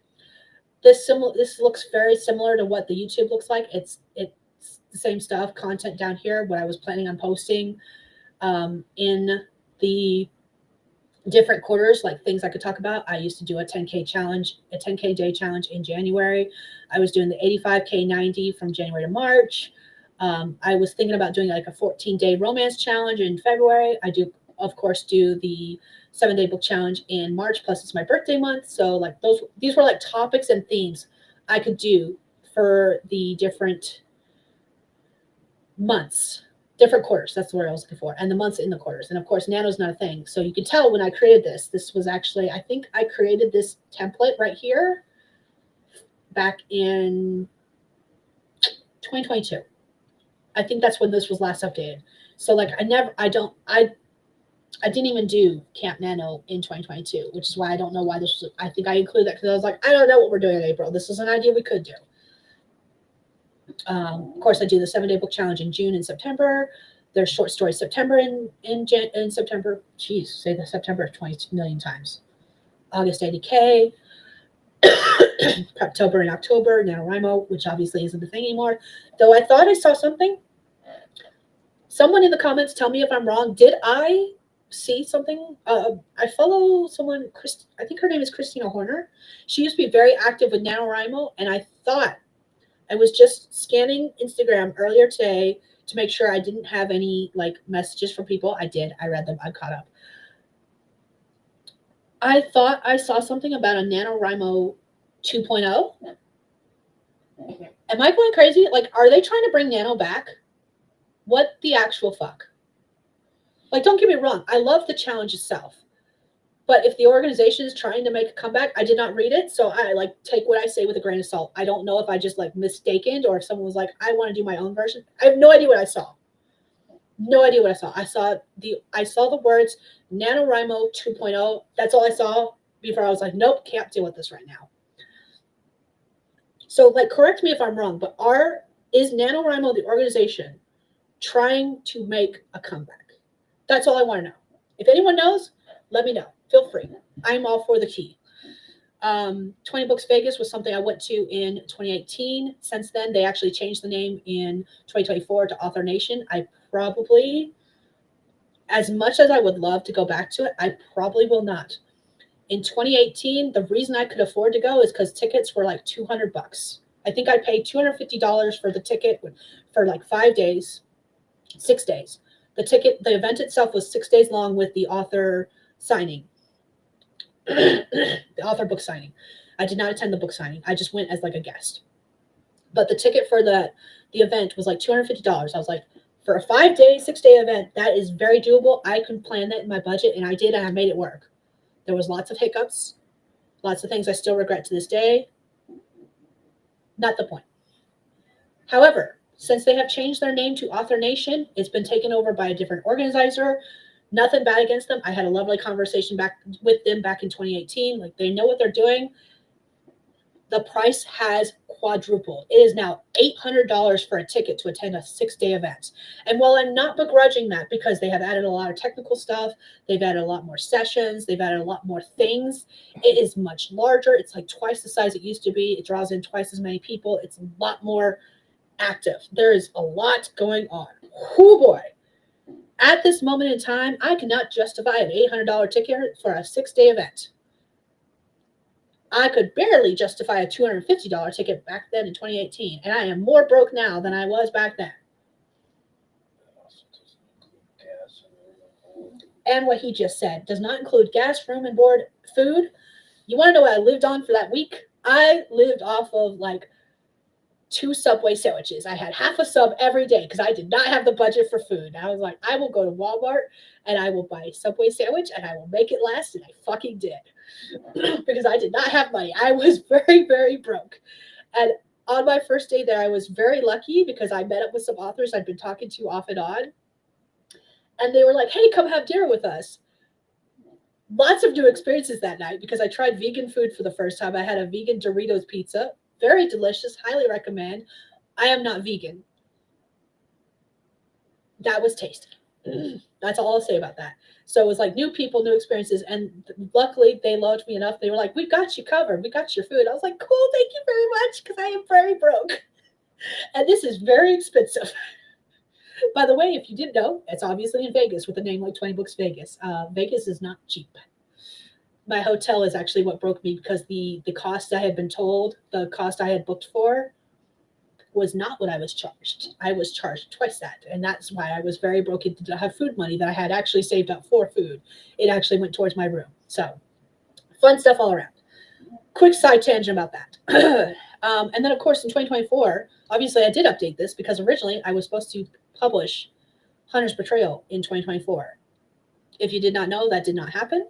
Puck's Choice did get released in 2024. Jenna's Story did not get released in 2024. Hunter's Betrayal and Jenna's Story are not done. I don't know when they will be. Someday in the future. Obviously, they don't have a release date anymore. But like that's where I was like planning out content I could post to newsletter. And then I just love this GIF. It just amuses me. It makes me happy. And then again, because I was actually writing the content, but Amy was in charge of making sure everything was good SEO wise, keywords were there, everything was hunky dory, it was formatted. She was actually the one sending it. That's where this Skye Complete, Amy Complete comes in. And actually that needs to be checked off because that one did go live October 11th. And inside it, we've got our checklist of stuff that we needed to include in the newsletter and also things we needed to do individually. Like we had a meeting every month to discuss what was going to go in the newsletter because I only put monthly newsletters out. I would write my intro. This was what my intro would be. I was in charge of writing that. I was in charge of writing the armature, my update on projects that I was working on. Because this was the cover reveal for Puck's Choice, I've got the cover image here as well as the blurb, description, synopsis, whatever you want to call it, the thing that goes on the back of the book and on the sales page. That's there. I did not have the link here, but it did go in the final version. It skipped the draft version. And then my conclusion, and then like images that we needed to upload to the newsletter would also get posted here. Obviously they are. The newsletter got scheduled. Amy always sent out like a pre-scheduled one to make sure everything was hunky-dory, everything looked correct. She would send it to herself, and then she would schedule it to go actually live. The blog post was never created. The blog post was never scheduled. Those were the two things that never happened. What usually happened, and what has happened with stuff in the past, like with this pivot one, is that when the newsletter was scheduled to send out, she would automatically, at the same moment, as soon as she scheduled it, she would copy the text and go over to the website and create the blog post and schedule the blog post. And obviously, that did not happen with the Puck's Choice cover reveal because it's not on the website. And I don't remember why. Something happened that prevented that. I remember the cover reveal went out in the newsletter, but it never got posted to the blog. So congratulations. You know what the cover looks like, even though it's been published for months. It was published in September? I don't remember. All right. JC said, haven't seen that. Beth says, looked up Nano 2.0. It's a page about doing the challenge without company. Okay, they said at this point, it's probably best to leave NaNoWriMo as an idea that no one owns or administrates. Oh, I love that idea. Because like I said, I love the idea of writing 50K in a month. I love the challenge. It was the company I had issues with, especially when they started insulting everyone and saying that we were whatever for being against AI. And I'm very much against AI. My husband every once in a while tries to show me AI videos and I'm like, I'm not watching that slop. Please take it away.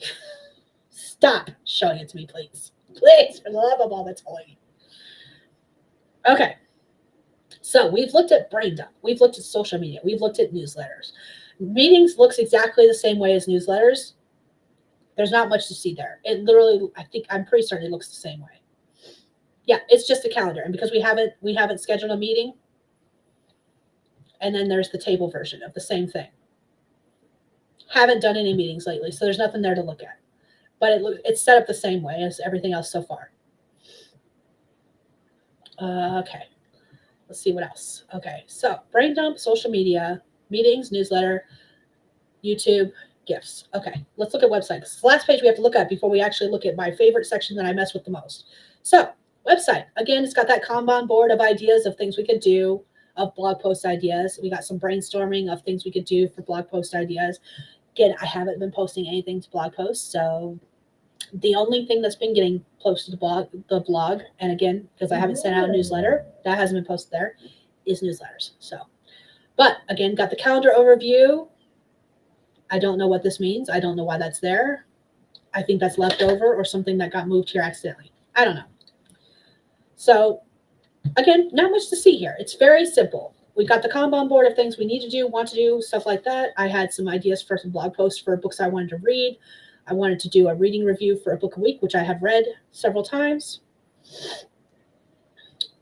Beth says, I'm heading to bed, doing a live stream at 4 a.m. Good night. Have a good night, Beth. Thank you for joining us, and feel free to like come back and check it out. I'm going to, let's be real, I'm probably not going to go back and add chapters. I would love to do that. I'm probably not going to. I might eventually go back and rewatch this live stream and add chapters. So when I skip to different portions, you can just click there. But meh, I don't know if it'll happen. So let me not promise that. I don't know. But thank you for joining me. Welcome back anytime. And have a good night. I hope you sleep well. Beth included a link to the page. I think using the name Nano period is going to taint the overall idea of it. Yeah, I think so. Site looks like the same old company. I'm not saying it is, but it gives off the same feeling as the old Nano site. So yeah, no. Yeah, I've been doing. Sarah Cannon did the Rough Draft Challenge last year, and I did not participate, and I will not be participating this year because I will still be in North Carolina that first week of November.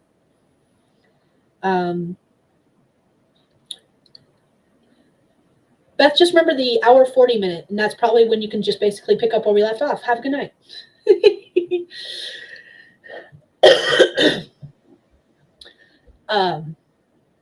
But yeah, as far as like Nano goes, I probably will not be doing it. I will not be saying I'll be doing a Nano again. I'll just say I'll do the Rough Draft Challenge.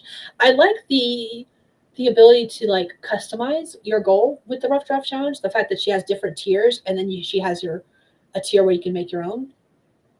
That's near here there now. That's a different video altogether. We'll chat about that another time. This is already long enough without us going into stuff like that.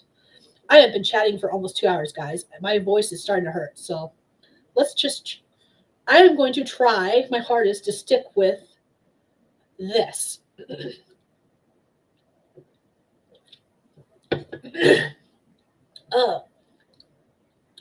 Okay, note to self.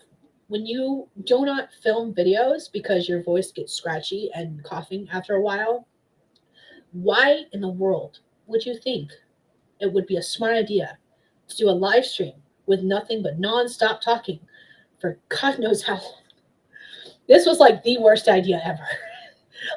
Don't get me wrong. I'm loving this. This is nothing against you guys. And you guys have been asking about this for so long. It's not even funny. But this was like the worst idea ever, in my opinion, for me personally. Excuse me. I am so sorry. Okay. The last and final thing we're going to look at tonight, as far as like the collaboration station, this is also when we go back to my dashboard. It's a page by itself, is the Brimstone Books Storybook of Stories. This is where the magic happens. This is other than the YouTube page, this is my most used page. This is the dashboard for it. Again, I already told you I don't do very much pretty stuff. I have got my contents here. Current projects, this is not up to date because this one says I'm working on Blood Like Stained Glass. If you are subscribed to my newsletter, again, because I haven't done a newsletter in a while, there has been nothing. Plus, I haven't been working on the story. But newsletter subscribers, as I was writing this story, as I am writing the story, get a chapter of Blood Like Stained Glass, which is a new adult paranormal romance about a young woman named Jessie St. George. She is related to the St. George, the killer of dragons, and she is a dragon slayer. However, she is now in college. She doesn't really necessarily want to be a dragon slayer. She is still grieving the loss of her father, who was killed by a dragon. And dragons hide amongst humans. There's a lot going on with the story, both in the political and racial sense, because it was very much my take on what is going on in the world as far as police brutality, racism, and everything like that. And this is one I mentioned earlier with that inspiration with the stained glass window. When the dragon slayers kill their first dragon, they get a commemorative piece of that dragon in stained glass, and they get to hang that up in their house. So Jessie St. George comes from this long line of dragon slayers that can trace its origins all the way back to St. George the Dragon Slayer. She comes from a family of cops, and you can already see where the police brutality comes in, and the fact that dragons hide as humans. There's also disability representation in the story, so that's fun. But she just wants to be a normal teenage girl. She's going to college. She wants to enjoy college. She's a cheerleader. She wants to do all the cheerleading things. And she can't do that because her family's like, no, you got to be a dragon slayer. So she's got to make up her mind. Do I want to go to the dance on Friday night or do I want to go kill a dragon on Friday night? I don't know what I want to do. But on top of that, she is falling in love with someone who may just happen to possibly be a dragon. Got your enemies to lovers going on. So, yeah, I love that story, but it's very heavy hitting. If you are signed up to the newsletter, you are getting the first 8 chapters have already been posted to newsletters, and they are available on my website privately. You have to have like a passcode in order to read those on the website. Also available in the newsletter. That's the word I was looking for, newsletter. But yeah, the reason you've only gotten up to chapter 8 is because I am still in the middle of writing chapter 9. Again, it's heavy. I started writing that one around the same time that George Floyd was killed. So yeah, you can see where the inspiration for that one came from in a lot of ways. And like I said, it's very heavy hitting and it is hard to write. I'm also still working on Sultry Solstices, and I mentioned that Serenity universe where there is 7 series, each with 7 stories, so a total of 49. Yeah, Monstrous Mates is the second series in that. So once I finish with Sultry Solstices, I'm going on to Monstrous Mates. But like I said, none of this is actually current, so pretty much ignore that. And these are links to stuff you'll find elsewhere anyways. Then under business, I've got my social media stats, which I have not updated in since 2024. I have not touched or looked at this page this year. I do like the fact that it says keep growing on it. Love that. Author stats, same thing. I think I created this and I haven't touched it since. Cover artist will eventually, there's not even a page here. I can't even click on it. It will be a page that has a link to all of the cover artists I use or want to use or stuff like that. Beth said I'll look through the replay. I like that name. Kill a Dragon. Outline romance for some reason. Hey, if it works, it works. Fun fact. Unrelated to Notion. And I promise it'll be last time. No, let me not make that promise. That's a lie. Let me not make that promise. I will be lying through my teeth. So, JCRA knows this. But for those of you who don't, because I haven't posted it anywhere, even all the places I usually post it. Saturday morning? Friday morning? What is today? Today is Saturday. I don't know. A day at some point, I think it was yesterday. It could have been this morning. I don't know. My days are running together. I was writing a romance. It was originally part of the 7-day book challenge. I didn't finish it during the 7-day book challenge. I finished it yesterday, today, whatever day. I finished it. It's done. The first draft, at least. I'm so happy. Woo! Congratulations to me. Yay! But the reason I say that is because you said you outlined a romance. I usually write fantasy of some sort, whether it's paranormal, urban, blah, blah, blah. Doesn't matter. That was a contemporary romance. Way out of left field. Not unusual for me. I've written contemporary romance in the past, but it's been a long time. And it was like video coming up about that soon, or live stream or something where I chit chat about that and nothing but that. But because I have lots of thoughts there. Lots. But that's what reminded me of that, was the fact that you said you outlined a romance. I am here for it. Bring on the romance. I love me a good romance. Chef's kiss. But all right, so we'll come back to these pages because we'll look at them under the table of contents. Under the table of contents, pun completely intended. Like, I purposely named this. Everything is named the way it is for a reason. Like Storybook of Stories. This is my book of where I talk about nothing but stories. So it's the Storybook of Stories. Table of contents is there on purpose. A couple months ago, I procrastinated so hard that I created a master list of projects. I actually created the master list of projects twice because I created a spreadsheet and then I put it on Notion.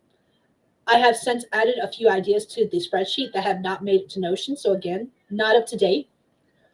I don't know if you've noticed a trend going on, but I'm really good at not updating my Notion. I'm very, very superb at that. So proud of myself for that. Don't be like me. Projects where I have every single project. That's a lie. Every single project I plan on publishing, not necessarily writing, but publishing, is listed under projects. Plot Bunnies, I started using that, stopped using it, started using it, stopped using it. It's not up to date. Writing prompts is the same thing. That's where I was storing a lot of my writing prompts. Now I usually come up with them on the fly when I do my writing streams, but I used to store them in here. Again, this is not up to date.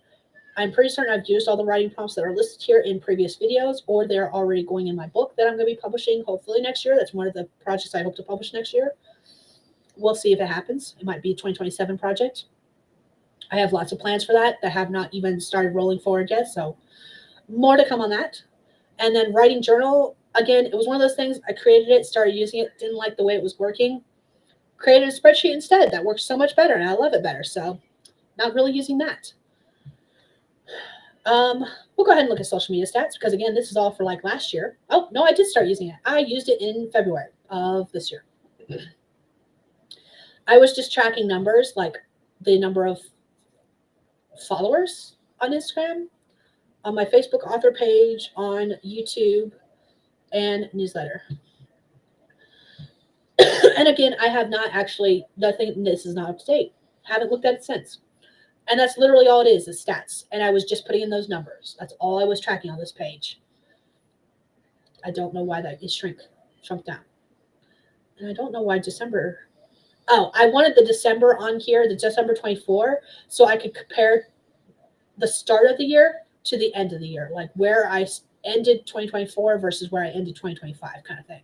And again, because I haven't tracked anything, it won't matter. It really won't.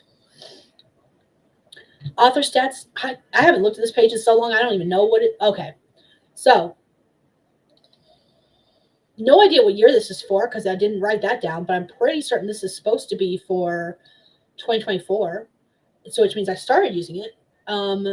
Number of words wrote. I think I updated this one day, one time. Number of words edited, number of projects started, number of projects published. And again, obviously, I haven't used this. I don't know. Let's see. Edited June 18th, 2023. 2023. So I created this page and then just never used it again. It's pretty, I guess. I don't know. I don't know what to tell you guys. It's one of those pages that I had every intention of using and then never touched again because I use a spreadsheet instead. And I like my spreadsheet. And the spreadsheet, again, is something that I created one spreadsheet and I decided I didn't like how it was looking. So last month, the month before, the same time I was creating that master list, I was also creating the spreadsheet for the word count stuff. So I've got a new word count spreadsheet that I'm using now too. I'm really good at changing stuff up. I do plan on going back to tracking my social media stats because I am interested in seeing like the growth, but I think I want to track it like January 1st, December 31st, just to see how like the growth is throughout the year instead of tracking it each month. I think that's how I want to do that going forward. Not settled on that idea. Don't know if that's actually what I'm going to do, but I think that's what I want to do. I think that will make things so much easier than trying to track it each month because I don't remember to check it each month. I don't remember to log into everything to check it each month on the first of every month, which is what I was trying to do. So Eva says Laura is doing sprints over on her channel too. When did Saturday Night get to be so popular? I have no idea. That is awesome though. I'm loving it. Laura like Nettles or a different Laura? Because I feel like there's a couple of different Lauras in the AuthorTube space. But I thought I had notifications set up for Laura, so I didn't get a notification. So YouTube is doing its YouTubing thing, or I'm not signed up for notifications. I don't know which. Thanks to you and Notion, I have an entirely new publishing plan. You're welcome, Eva. Love you. Nettles. Okay. Oh man. I am almost out of Monster. Table of contents. Already talked about all this. Pen names. There's absolutely nothing on this page. Any of these pages. I put these in. They're literally just a duplicate of all the same page. So every single one of these pages, I think I've changed the name, and that's it. Yep, that's all I've done. And that's if I've done that on all of these. I have. Okay, so All of these pages look the same. So we're just going to look at the first one and just know that the rest of them look the same, except for this is literally the only information that's different on the pages. I have my author photo. I don't know why it's so big. Whatever. I don't care. I don't know why my description's not there. Oh, because it's down here. Why is this so big? There we go. Ah, much better. One of the things I like to say often is the monsters need love too, which is why the part of the reason I write what I write. I have all my links here, so if anyone ever asks for a link, I can grab it. I do not have the Ko-fi link on here because I keep forgetting that it exists. I need to put the Patreon link on here because I do have accounts on both. I just don't use either one yet. Biography is the biography that's going to be at the end of every book. It's on my website. And then projects. My eventual goal, I don't know why this is here. Does this actually link to anything? No, it's not even created. Okay, cool. There will be a link, a database that links all of the projects that have the SD Haggis name related to it, which we'll look at those in a minute. Anything that's got a tag that says it's SD Haggis will be listed under projects eventually. Again, I created these pages. I put some information on it, stopped using it entirely, have not touched it. Each of the author pages has a little icon that's associated with the genre. So like I write fantasy, so it's got a little dragon. Blue, this shade of blue is one of my favorite colors. My favorite color is actually gray. But this shade of blue is one of my favorite colors as well, which is why you'll see a lot of blues and grays, even though the brand of SD Haggis is more green. So that's fun. Isabel Hawk is Isabel Hawk is the pen name that is both me and another person. She comes up with the ideas and I'm writing the ideas. This is like future down the line. We've got like a few stories. I don't remember how many exactly. I think we have 10 or 12 stories plotted, like completely plotted. I can write them whenever I want to. It's just that we both decided that it would be better if I get myself established in my other pen names first, in the stuff that's going to be just for me before we start working on these projects. Like I've got so many ideas for SD Haggis alone that I wanted to publish, the Serenity series being one of them now, that I was like, can I do that first? And she was like, yeah, let's do that. This lets me do my own thing too. She has no desire to write. She just had all these ideas and she came up to me and she was like, hey, let's do a partnership. And Isabel Hawk was the name we decided to go with. So yeah, this is just a stock photo that was already on the page when I created it. And it looks exactly the same as the other one, except there's no information on it because I haven't filled it out. And that's going to be the same for all of these. Some of these are old pen names. This one, Regina Sykes, Skye Haggis, Mina Hart are all retired names. None of them are being used. Coda Haggis is one of the ones I might use instead of Dakota Hoffman. Coda Haggis was originally supposed to be like paranormal mystery, but paranormal mystery might be published under SD Haggis since it's technically a sub-genre of fantasy. So like, I don't know. I don't know what I'm doing. I'm just here writing stories and I'm publishing them when I publish them. Who knows when that's going to be? And I haven't updated any of these pages since I created them. And then kind of as a border, I have these images here that I love. I know the voices in my head aren't real, but man, do they come up with some great ideas. Don't be afraid to fail. Be afraid to try. I love deadlines. I like the whooshing sound they make as they go by. And you are magic. Like those are my favorite quotes of all time because they are so true and so relatable. It's not even funny. Down at the bottom, again, that writing journal is linked here where I was trying to use it. I stopped using it, as you can see. Let me sort this by descending. I'm going to see the last time I used it. The last time I tried using it was in July, and there's nothing. I don't think that page is used. I'm not going to go into this because this is more about like thoughts and feelings about different projects versus like it's writing updates like I worked on such and such today. This is what I did in this project. But it's also like I was feeling like shit today. I really didn't feel like writing and the reasons why. So it's more like a venting page. So we're not going to look into these individually, but you can see the dates that I posted them, what I was working on, the title of the story I was working on, if it had a title, what pen name it's for. Scrolling down so I can actually scroll. If it's associated with a series, I don't know what the status is about. Oh, what I was working on as far as like the story goes. As far as like, I try to celebrate the end. Every time I write the end on a story, like I did today or yesterday with the boy band romance that I was working on. That was the project I was working on. I am lovingly calling it boy band romance. Um, Again, I'll have a video about that soon, or a live stream soon about that. I like to celebrate every single time I finish a project, so I have one specifically for the end. I am very much going to be, when I start publishing, I'm going to be publishing based on word count. So anything that is less than 15,000 words will be 99 cents.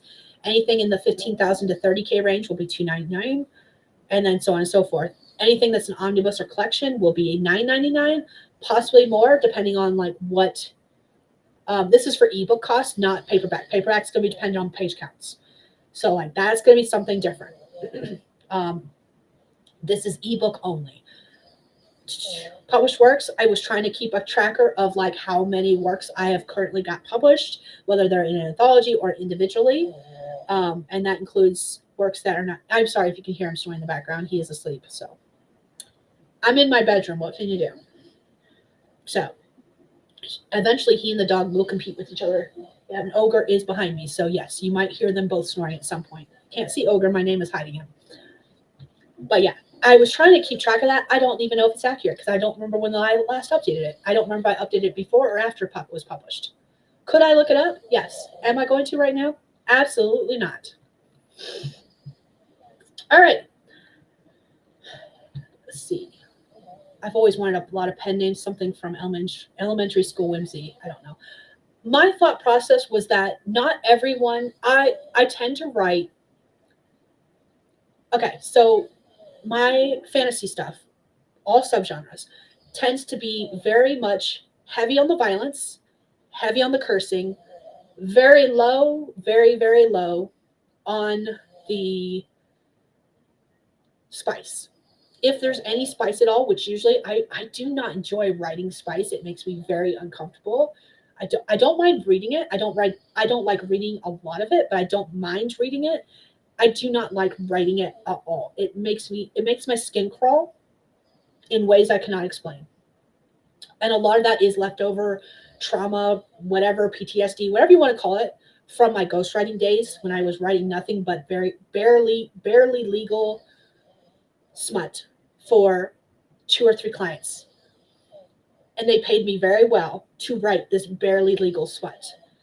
But after a while, it just gave me the ick. And ever since then, because I used to write a lot of spice. Like I had a lot of spice in my books. Probably too much. But ever since then, I'm just like, no, we're good. I'm good. So every once in a while, I'll write a spicy scene that doesn't make it into the final draft just because it gives me the ick to try to go back and edit it afterwards. Like I might enjoy it as I'm writing it then, but if I will never reread it, like I literally, when I write a spicy scene, if I write a spicy scene, it goes into its own folder, its own draft, its own spot. That's it. Never touched it again, kind of thing. Just because I do not want to look at it again after that. I can't do it. I cannot write spice. However, I am very, very happy to watch people dance in blood of their enemies. Love it. So yes, I tell people all the time, I kind of write Hallmark, but I don't, because my characters cuss. They are very violent. They are very happy in their violence. Like they love their violence, and they cuss when it's appropriate, in various situations when it makes sense, especially during arguments. That's when a lot of my characters cuss, is when they're arguing with people, not in like normal everyday conversations. But there's almost no spice. So it's very hard to say that. And part of the reason that I had the different pen names is because I was going to write spice. And I wanted that separate from my other stuff, so that anyone who wanted the spice could specifically go for the spicy name versus the stuff with lots of violence, darker topics like taboo topics, or like I was talking about the blood like stained glass earlier with the police brutality and the racism. Like it touches on those topics for a reason, and there's no spice in that, none whatsoever. So yes, it hits on hard topics, but it has no spice. Whereas like Myrna Hart, the reason it has a pepper for the icon over here, I had icons to show what the genre is. Spicy. Spicy. That was my erotica pen name. Straight up erotica. And then Isabel Hawk was just the name me and my writing partner decided on because we both loved the movie Lady Hawk. The main character's name was Isabeau, and Lady Hawk, she turned into a hawk, and we just spelled it with the E on the end. So Isabel Hawk was the name we decided. Hoffman is my maiden name. Haggis is my married name. SD is my first and middle initial. My middle name is Dakota. So like that's where that comes from. Coda Haggis is just a shortened form of my middle name and married name. So like that's where the different pen names come from. I was originally publishing under Skye Haggis. I had all of my genres together before I realized that I might want to split them up. And so that's what I've been doing since then. But I split them up so that the people who don't want to read any spice but want to read fantasy can come find my fantasy. Anyone who wants to read straight up spice can go read straight up spice.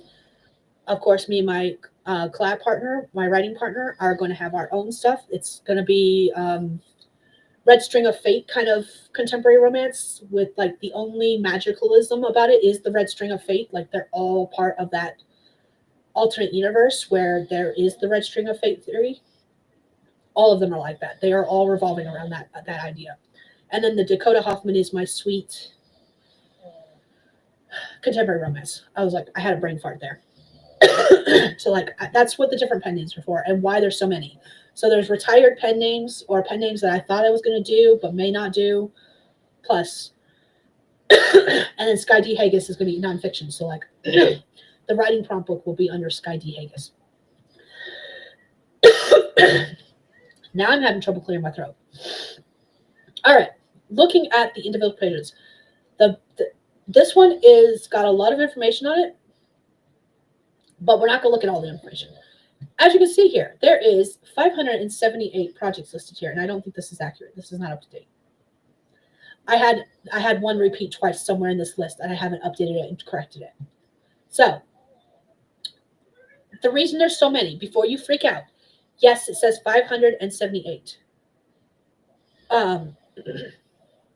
But back in like the early 2010 specifically, in the years prior to that, many years prior to that, in 2010 specifically, I did a writing challenge where I wrote a short story a week. So there's 52 stories right there. In high school, I wrote a bunch of poetry. I had like 100 different poems that are like super short. Those were all part of this list. I used to write short stories all the time that were like 3. I think my longest back then, this was like 2004 prior, stuff like that, before 2010. Before 2010, I used to write short stories all the time, but the longest one was 3,000 words. Like the longest one was 3,000 words, and there weren't that many that were that long. So like, there's hundreds of stories on this list. That's why it says 578. So before you freak out, this is everything I've ever written: essays, personal, creative nonfiction. That's the term I have come to know it as. I did not realize that's what it was, but that's what it is. Like essays about my personal life, like anything I have ever written that was not for school, that was just for myself, is on this list. That's why there's 578. So before you freak out and say, wow, that's a lot. Yes. But a lot of it's poetry. A lot of it's short stories. A lot of it's various things. And as you can see, there's also like Wooing Witches Omnibus. I have all 7 short stories for that series. That's part of the Serenity World. The Serenity World has 7 different short story series. That's the 49 story world.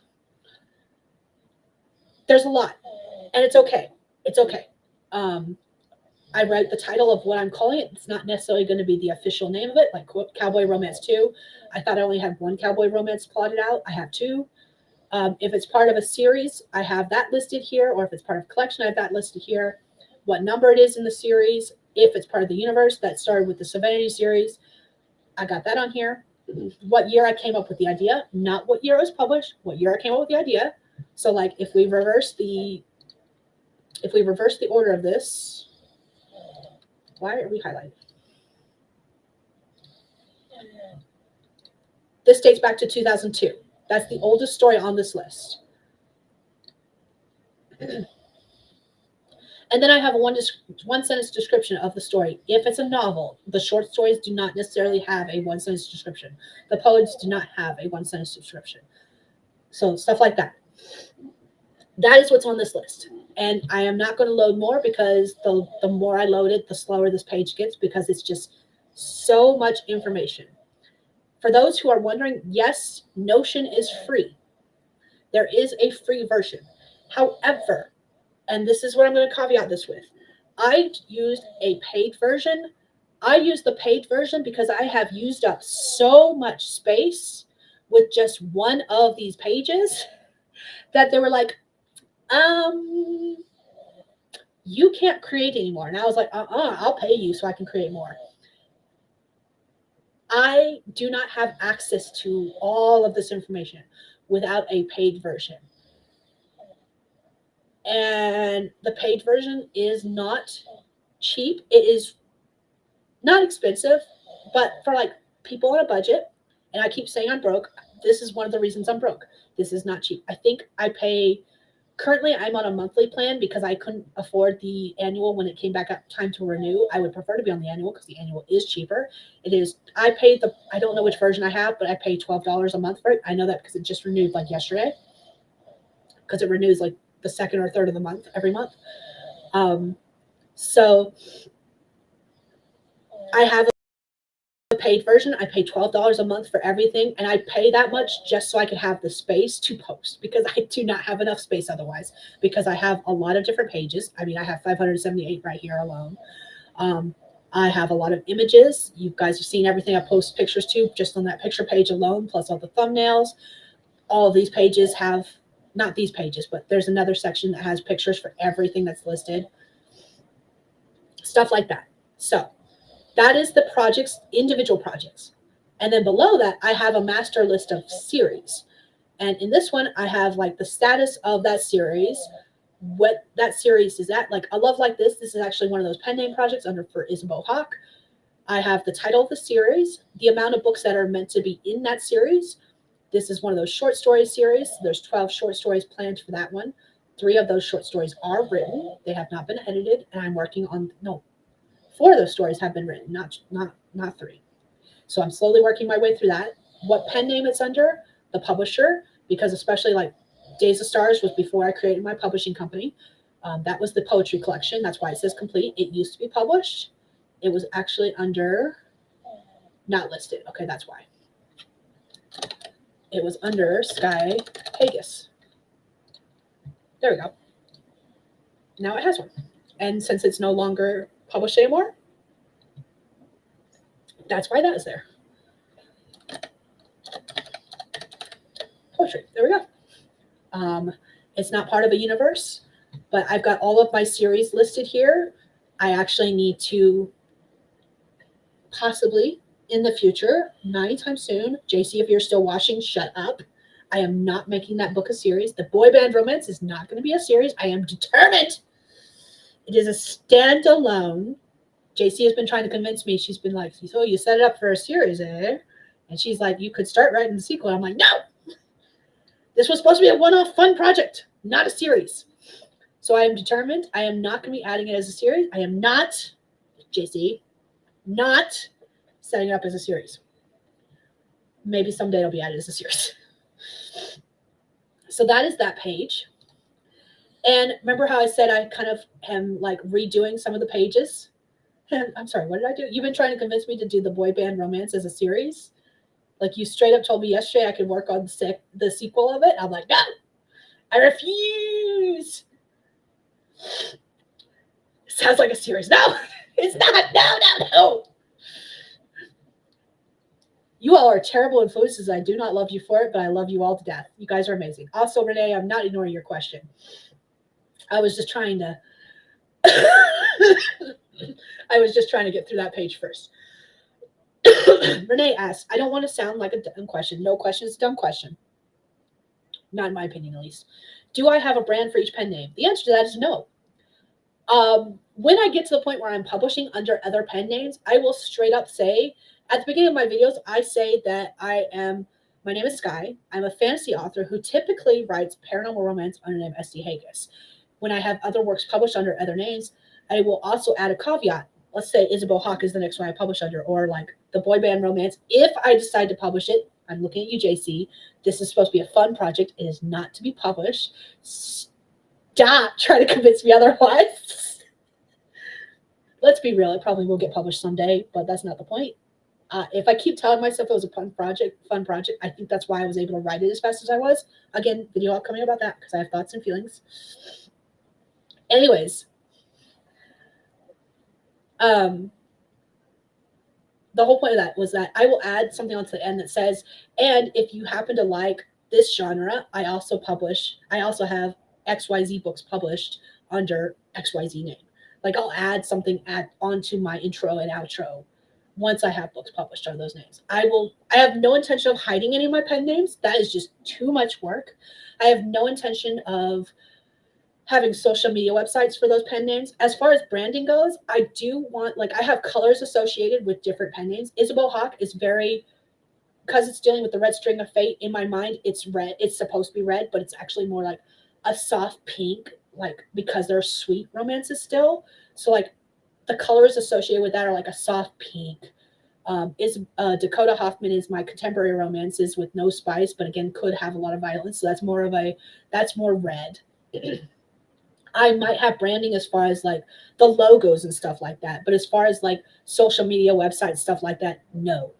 I do have a domain name for Brimstone Books. There is no website currently. That is on the 2026 plan, because originally my plan was to start publishing some contemporary romance starting in 2027. And I wanted to make sure I had the website up and running before that happened so that I could start publishing. So when I get that website updated, the Brimstone Books, since I plan on publishing all of my pen names under that company, Brimstone Books will have a page that says authors, and it will literally be like, these are all Skye, just so you know, but these are the pen names for these genres, kind of thing. And that's the most branding I will do. I might have a logo. I do actually already have a logo for Dakota Hoffman that I made years ago that I probably will not be using in the future, and it's like red and black. And it was just a fancy font with some coloring. That's all there is to it. It's just the words Dakota Hoffman with some fancy and some hearts. That's it. But there is nothing on my website now because, again, I don't have anything written or published under those names. Those are all like far down the road future plans. There is nothing. Brimstone pages doesn't even exist yet. Brimstone Books page doesn't exist yet. The only page I have is my website, which I think I already included a link in the comments earlier. But none of them, as of this moment, and again, you saw how empty those pages were. Notion is the only place where that exists right now, and Scrivener in my computer. That's it. They don't exist outside of those two places. I've talked about them every once in a while. I have a whole video where I talk about the ideas that I want to post under those names. After we're done live streaming, I'll include those links in the description to that series. But as of this moment, you can't actually find any information anywhere because there isn't any information to give because I don't have anything published on any of them.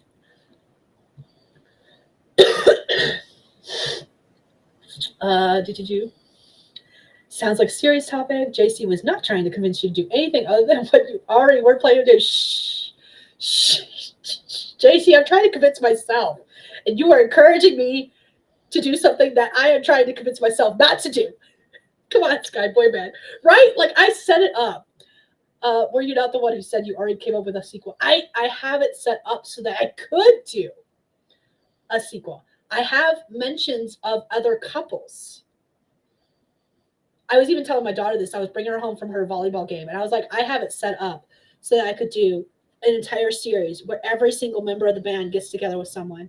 And she was like, oh, really? And I was like, don't you start. I was like, I do not need more story ideas. Do not encourage this. You should be telling me not to do it because I have too many other story ideas to do currently. Just want to reiterate that you already came up with the idea for a sequel. Shh. Stop telling me I did. I know I did. I simply have encouraged you to work on the idea you came up with. You are not wrong. And like I said, I love you, JC. But I need someone to tell me to stop every once in a while, and that's what I need right now. I need you guys to tell me to stop, that I've got other ideas I've already said I'm going to publish that I'm not working on. I need that motivation. Like, Skye, you're supposed to be working on this. Stop it. Stop it. You're supposed to be working on other stuff. That's what I need. Okay. Sorry. Renee says you will have pages for your pen name on your current, not my current website. So currently SD Haig is its own thing because that is my main pen name. I have bought the domain name, but there is no website for Brimstone Books, which is the publishing company. When I have Brimstone Books, the publishing company website up, it will have links to pages that talk about the other works. And then it will have a link to, it will also have a link to my SD Haggis website. Since most of my story ideas are for SD Haggis is the only one that's going to have its own website. The other ones will be listed on the Brimstone Books page, but I don't have, like, Isabel Hawk, which is the pen name with the other person. Like I said, I think we have 8 story ideas total. That's it. Once those 8 are done, at the moment, we do not have any plans for any more. Once those, however many there are, I don't remember how many there are. Once those stories are done, we're done. That pen name is done. I don't think I need a website, a full website. And I may change my mind later, so take this with a grain of salt. But as of this moment, I don't think I need a whole website for something that's not going to be constantly updated.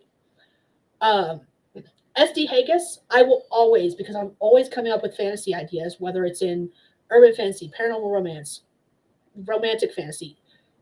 I will always have ideas for that genre. So that one will constantly be updated with new publication stuff. Dakota Hoffman, my contemporary romance, may be the same way because, like I said, I never thought I'd be writing a boy band romance that may or may not become a series. Do not encourage this. Please do not encourage this. Oh my God, I do not need to be working on 5-book series. No, please. Kill me now. 4-book series would be 4 books. There's a reason about that. Anyways, not the point. Not here or there. Like that pen name is the only other pen name other than SD Haggis that I can see constantly updating. Like Skye D. Haggis is the one I'm going to be doing nonfiction over. I have plans right now for one writing prompt book. By the time that writing prompt book comes out, I might have plans to do another writing prompt book. We will see. I've been doing so many writing prompts lately. I might have enough to do another writing prompt book by then. I don't know. But again, I don't have any plans at this time to do any like writing craft books. There's no other genres I can really imagine writing nonfiction books about.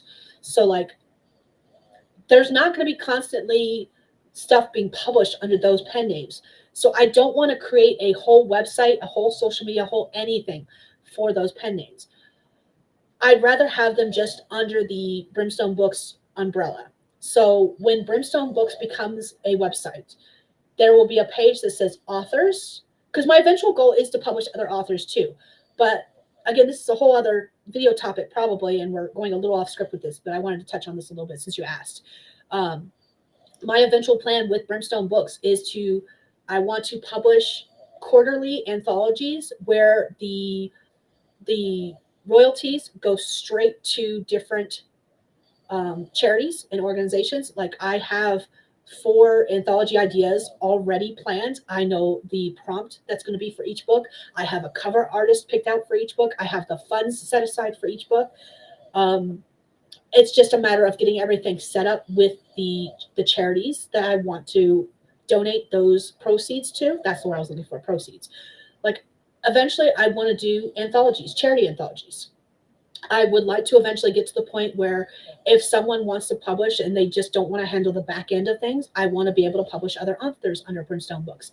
However, the reason I haven't started setting all that in motion is because I want to make sure that I am making enough funds that anyone who publishes under me never has to pay for editing, never has to pay for cover art.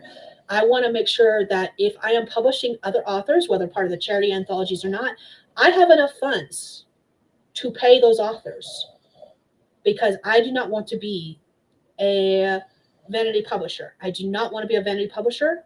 So that's why right now Brimstone Books is just for my work, and probably will be that for the next, I don't know, 5 to 10 years. But eventually I want to get to the point where I am publishing other authors who want to be trad published, but want to be published, but don't want to do like the publication back stuff. Like my sister, she writes books. She's been writing and editing. She's got a 5-book series she's working on. She does epic fantasy with some dystopian twists. And she was starting to ask me about publication stuff. And she was like, I have absolutely no desire to do half the things you talk about. I was like, she was like, I want other people to read these books, but I don't want to do all this stuff. And I was like, I got you covered there in like 5 years if you're willing to wait that long. She's like, I'll have the series finished by then. So that works. And I was like, it's a deal. You'll probably be my first other author. But I want to make sure all of that's set in place. And like the cover artists that I want to use are not cheap for the books eventually that I want to do. Like one of the artists that I want to work with, because he is so popular now that he's working for trad publishers as well as indie publishers, his prices, because he gets booked out so far in advance. Like I think he's actually, his schedule, unless something happens, his schedule, the last time I chatted with him, it's full until the end of 2026. Like he's starting to book work for 2027 already because he just does not have the time between all of the people he's working with, like established authors, new authors, trad pub companies. Like he's working with trad pub companies now. And I think his cover art his for ebook alone starts at $500, but it sells. And that's what I want. I want pretty artwork that sells. But because of all this, I have no desire to publish other people's work yet. But that is the eventual goal with Brimstone Books. Charity anthologies, and publishing other people's work. Far down the road dream goals kind of thing. Maybe it might not ever happen kind of thing. Who knows? But yeah, Brimstone Books will have just an author's page, and that's where the others will be listed, and they'll have all their works listed kind of thing. They will not have their own dedicated website like SD Haggis does. And maybe eventually I'll get to the point where I don't have a dedicated website for SD Haggis because it costs a lot to, my website is through WordPress. I have it hosted on Bluehost, I think is the name of it. Yeah, Bluehost. And I love Bluehost. I got locked out of my own website. I don't know how. I don't know what I did. Amy couldn't get into it. I couldn't get into it. And I'm the owner administrator. I called up Bluehost and was like, hey, so this is what happened, kind of. I don't exactly know what happened. This is what's going on. Can you help me? Within 5 minutes, they had me back in and they were like, done, here you go. And I was like, thank you. Love Bluehost. Customer service is excellent. Highly recommend. Well worth the cost. But that cost is not cheap. I think I pay for a year, and I think it was $300 and some change. I have to look. I do not know. I could be talking out my ass right now. I have no idea. But it's not cheap. I do know that. And yes, I pay for annually. And that includes my domain name for SD Haggis. So it's both domain and hosting for SD Haggis. But it's not cheap.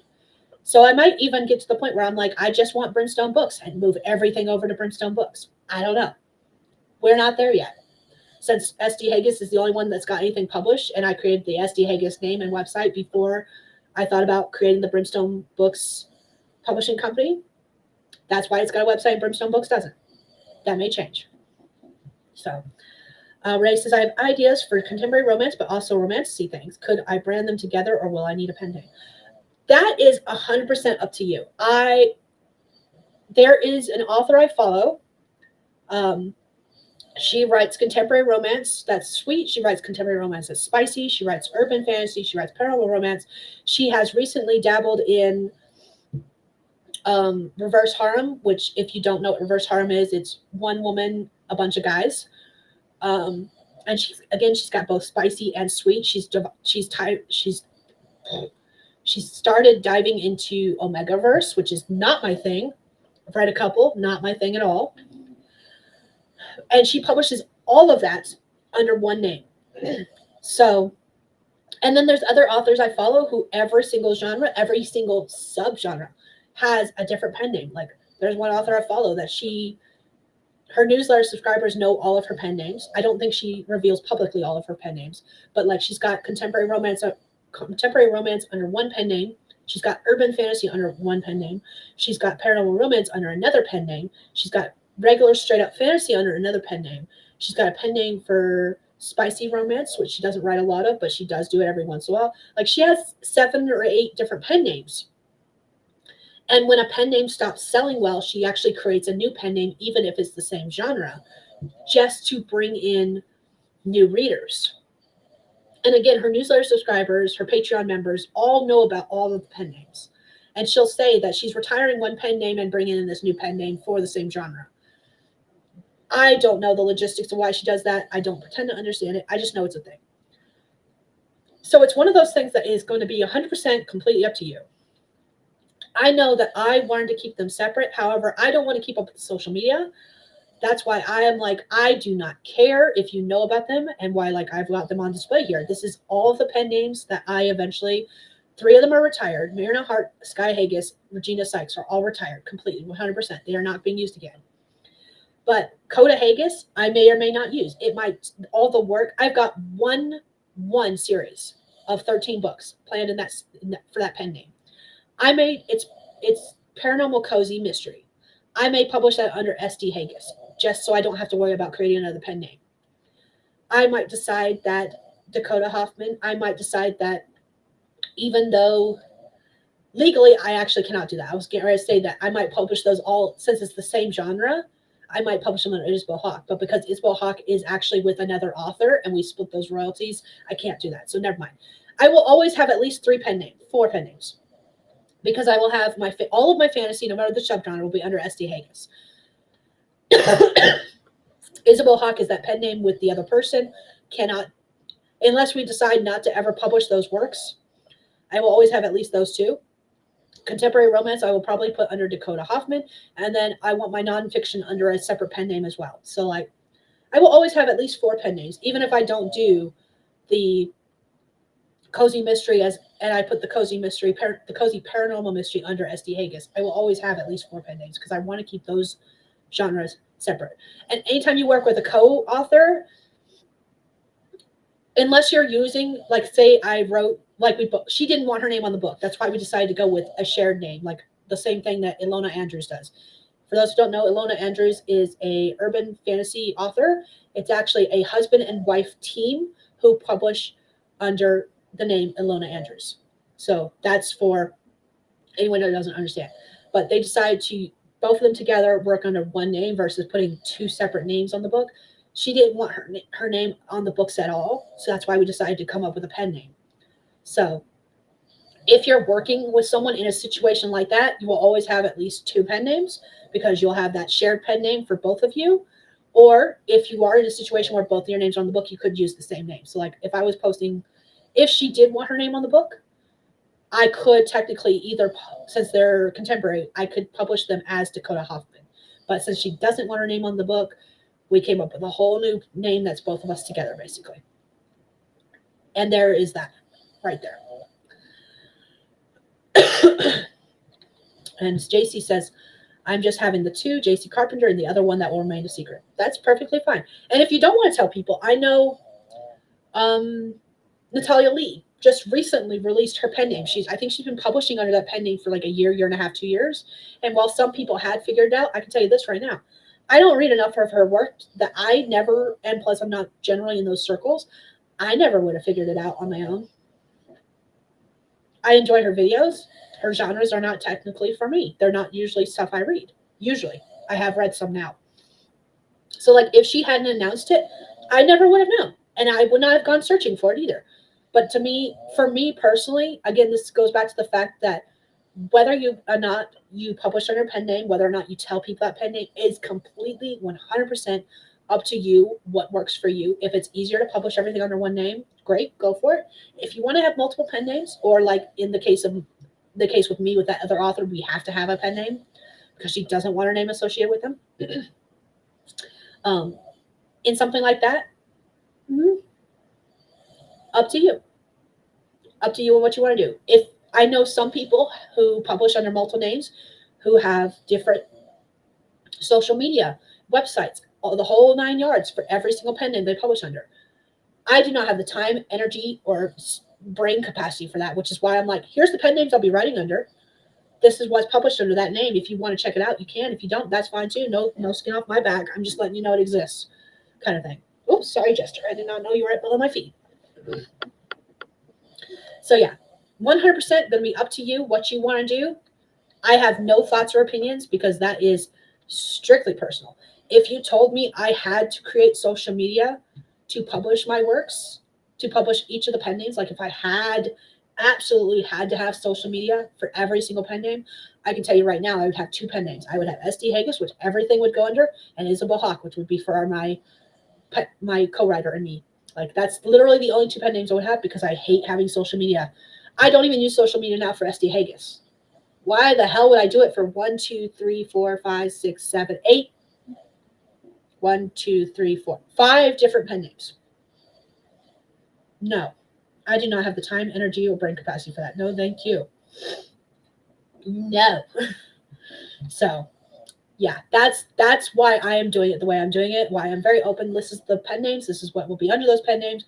If you're interested, feel free to check it out. Otherwise, cool. Thank you for sticking around, supporting me.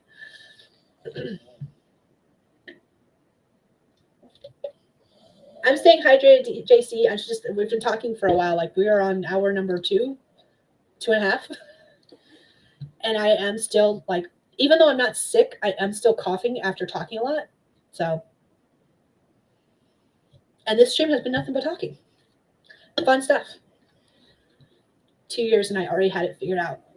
I love that. I've had these pen names, except for Isabel Hawk, I have known for about 5 years that I wanted to publish contemporary romance under Dakota Hoffman. I've been hemming and hawing about Coda Haggis and whether I wanted to put that stuff under SD Haggis because I've only got the 1 series idea. I don't even know if it's going to be, when I finish writing it, I don't know if it's going to stay a cozy mystery. It might be too dark for cozy, so it might still be something SD Haggis writes instead. Like, I don't know. We shall see. That's not quite empty yet. All right. Going back to Notion, though, now that we've had that very long tangent, sorry about that. I hope I'm keeping you guys entertained, if nothing else. I knew this was going to be long, but damn. Let's look at projects. This is my pride and joy. This is the one page that took me the longest to make. It has been the most difficult to keep up with, and I have a love-hate relationship with it, and I don't know why it's not loading correctly. I am about to get angry with it if it doesn't load correctly. Oh, man.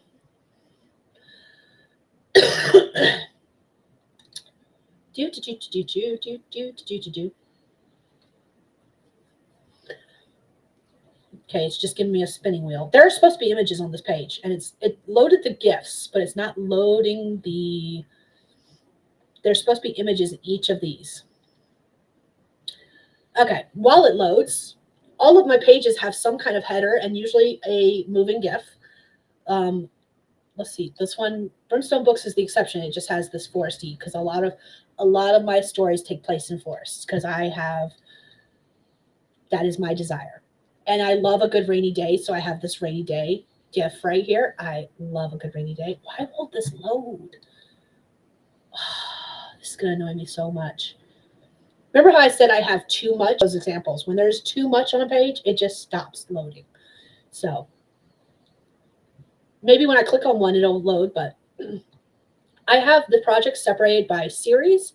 I have it separated. If you go into each of these, I can separate it by which series are under SD Haggis versus Isabel Hawk versus Coda Haggis. Like I said, I've only got that one Coda Haggis one, and Dakota Hoffman only has 1 series. It's a bunch of standalones mostly. Or I could have it by all series. Oh, now you want to load. Thank you. There it goes. Okay, so all of the series, and we'll click on them individually in just a second, or at least one of them. Coming down here, I've got my standalones. What the hell?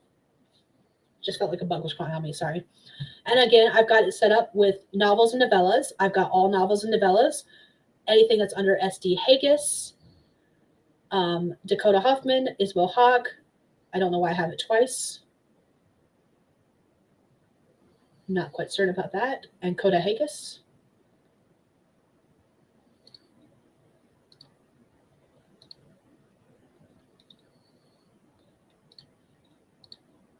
That was weird. I don't know.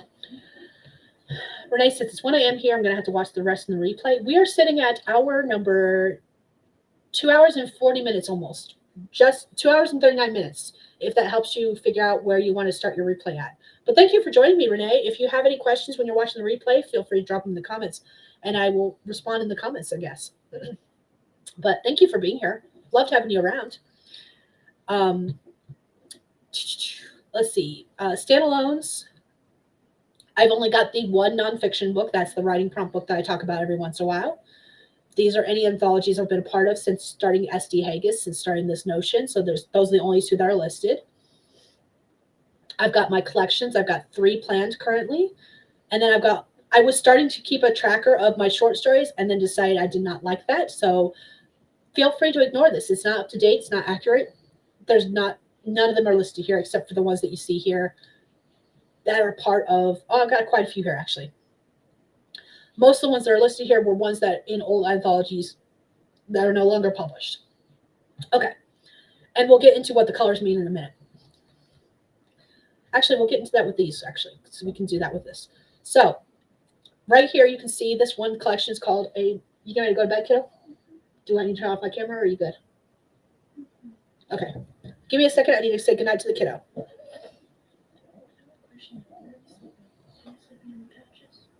No, as far as I know, sleeping in bed. Oh, hold on. I gotta mute myself real quick.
Sorry about that, everyone. There's been some confusion. So,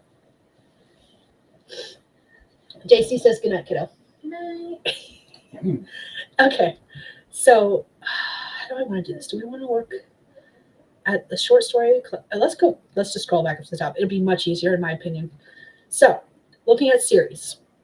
Again, I've got them. This is a gallery, and I've got them displayed. Like I've got the different collections separated by what pen name it's under.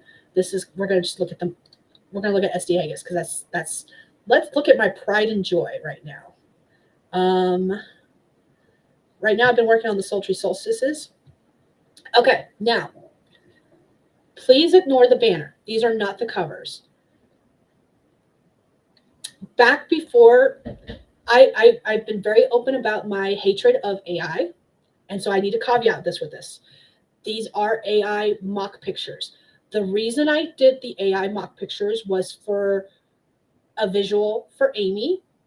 It was before I had actually made a stance on AI. It was before I posted a stance on AI, before I said anything about AI, before I had done a lot of research into what AI was, how it was created, blah, blah, blah, blah, blah. And this was Canva's version of AI. So please don't come at me with any hatred. Be like, I thought you were anti-AI. You are absolutely correct. I am anti-AI. This was literally the only thing I've created with AI. And this is mock covers. These are not the official covers. And actually, I don't even have these images anymore. This is literally the only place these images exist. So I just had to throw that out there before anyone came at me. Okay, with that being said, Sultry Solstices is the first series in the Serenity universe. And it is 7 short stories where 7 sisters fall in love with different supernatural creatures. And that's what I was trying to capture with the mock covers. In this series page, I've got the status, of course, whether it's an idea, whether the series is in progress, and this is a series as a whole, not the individual stories, complete, published, DNF. The number of books that are in the series, what genre the series is, I've got my genres picked out here. Most of my stories are actually going to be like new adult. That's what I label my stuff as. I tend to write a more juvenile type of writing. Like very simplistic sentences, very simplistic language, but my characters are definitely adults. Currently, I think my oldest character is like mid-30s currently. I do have plans for characters who are older. I do have plans for characters who are younger, but that's why I consider my works new adult, is because the juvenile language, that the style of writing is more juvenile, but they're adult characters. So most of my books are new adult, even if it doesn't say that under the genre. What pen name it's under: S.D. Haggis, Isabel Hawk, Coda Haggis, Skye D. Haggis, Dakota Hoffman. Publisher, again, if I'm doing anthology, obviously, or if I ever do get approached by a trad publisher, or if I decide to send something to a trad publisher, that'll be added to this list as well. But right now, all of my books are published under Brimstone Books. And then connected stories. Again, I said this was part of the Serenity universe.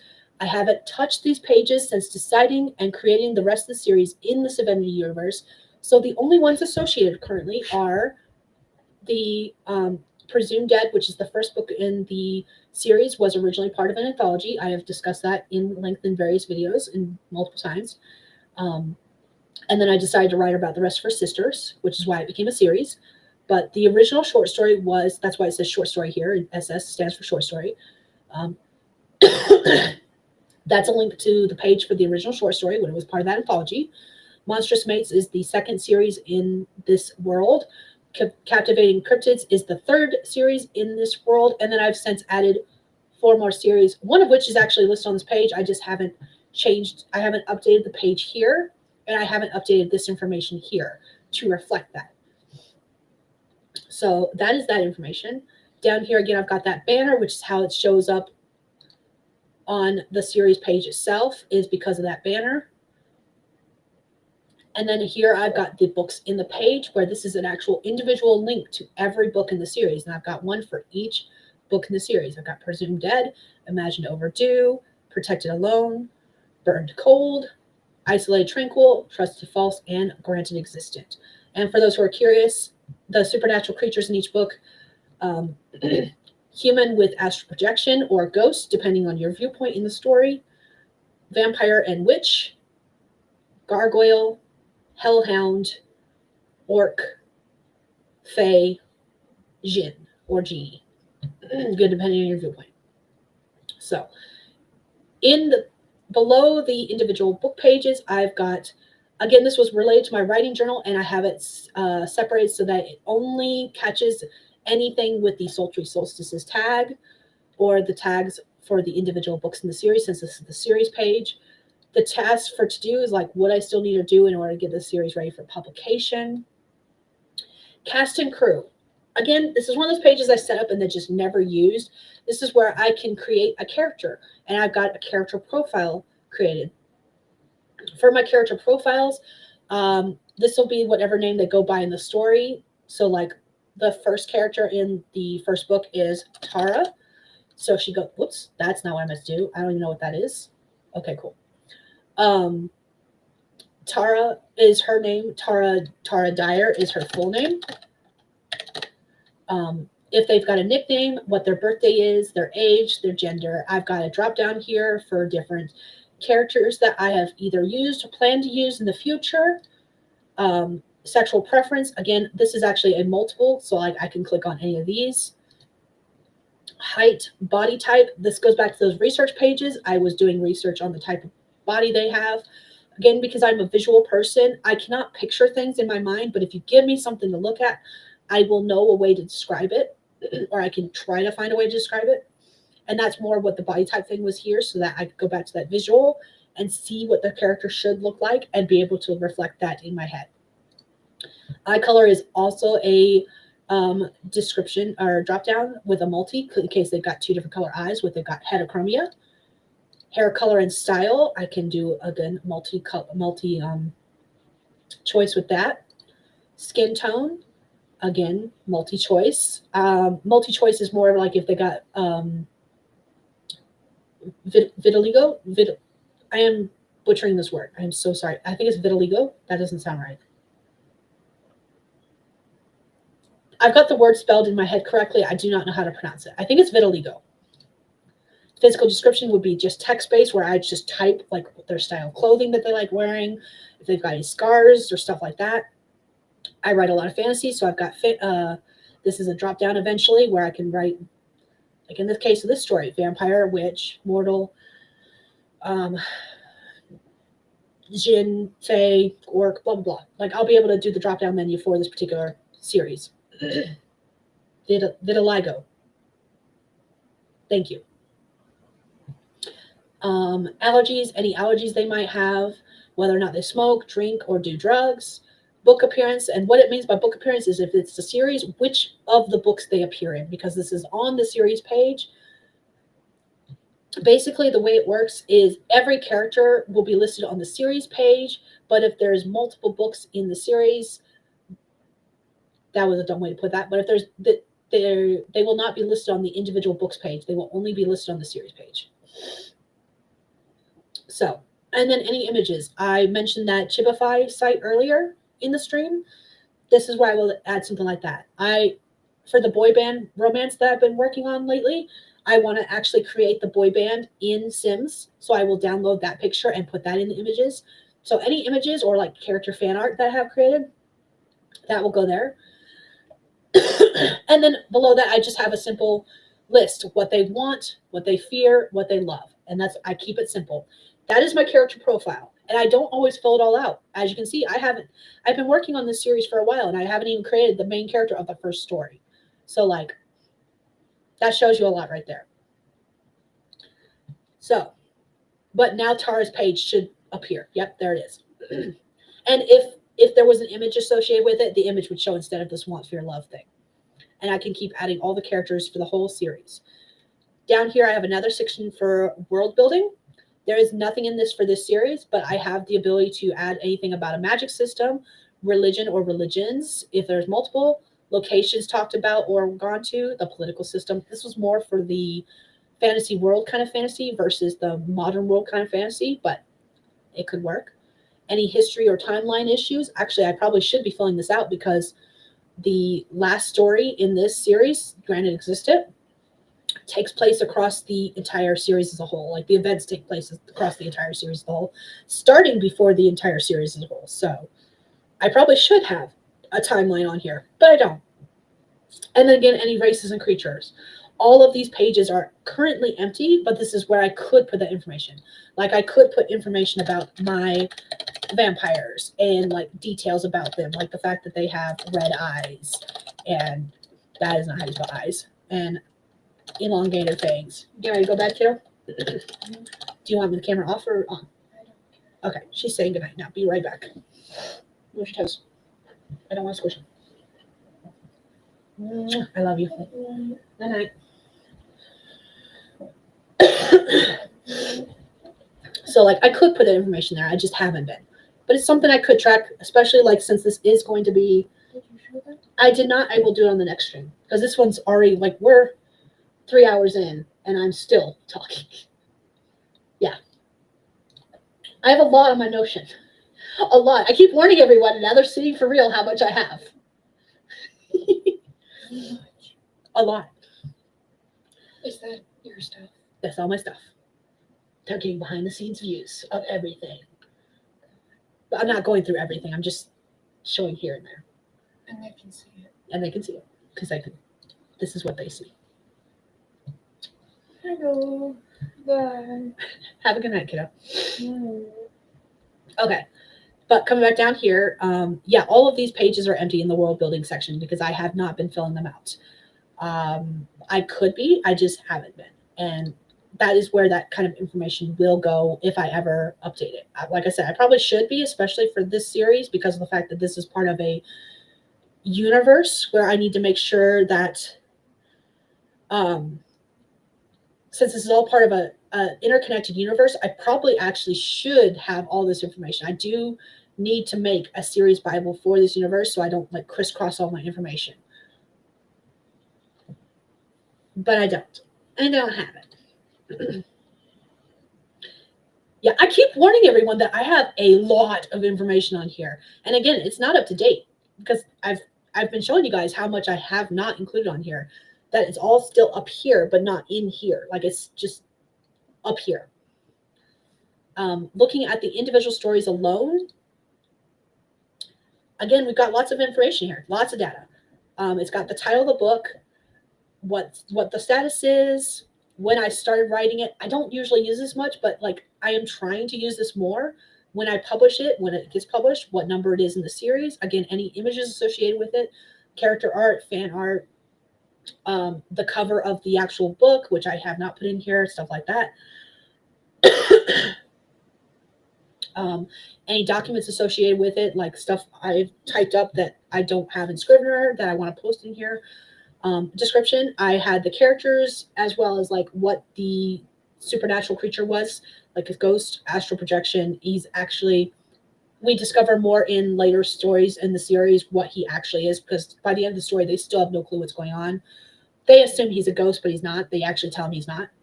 And a description of a short description is Tara buys a haunted car and helps Keegan find his body. Like that's the description. Again, that banner.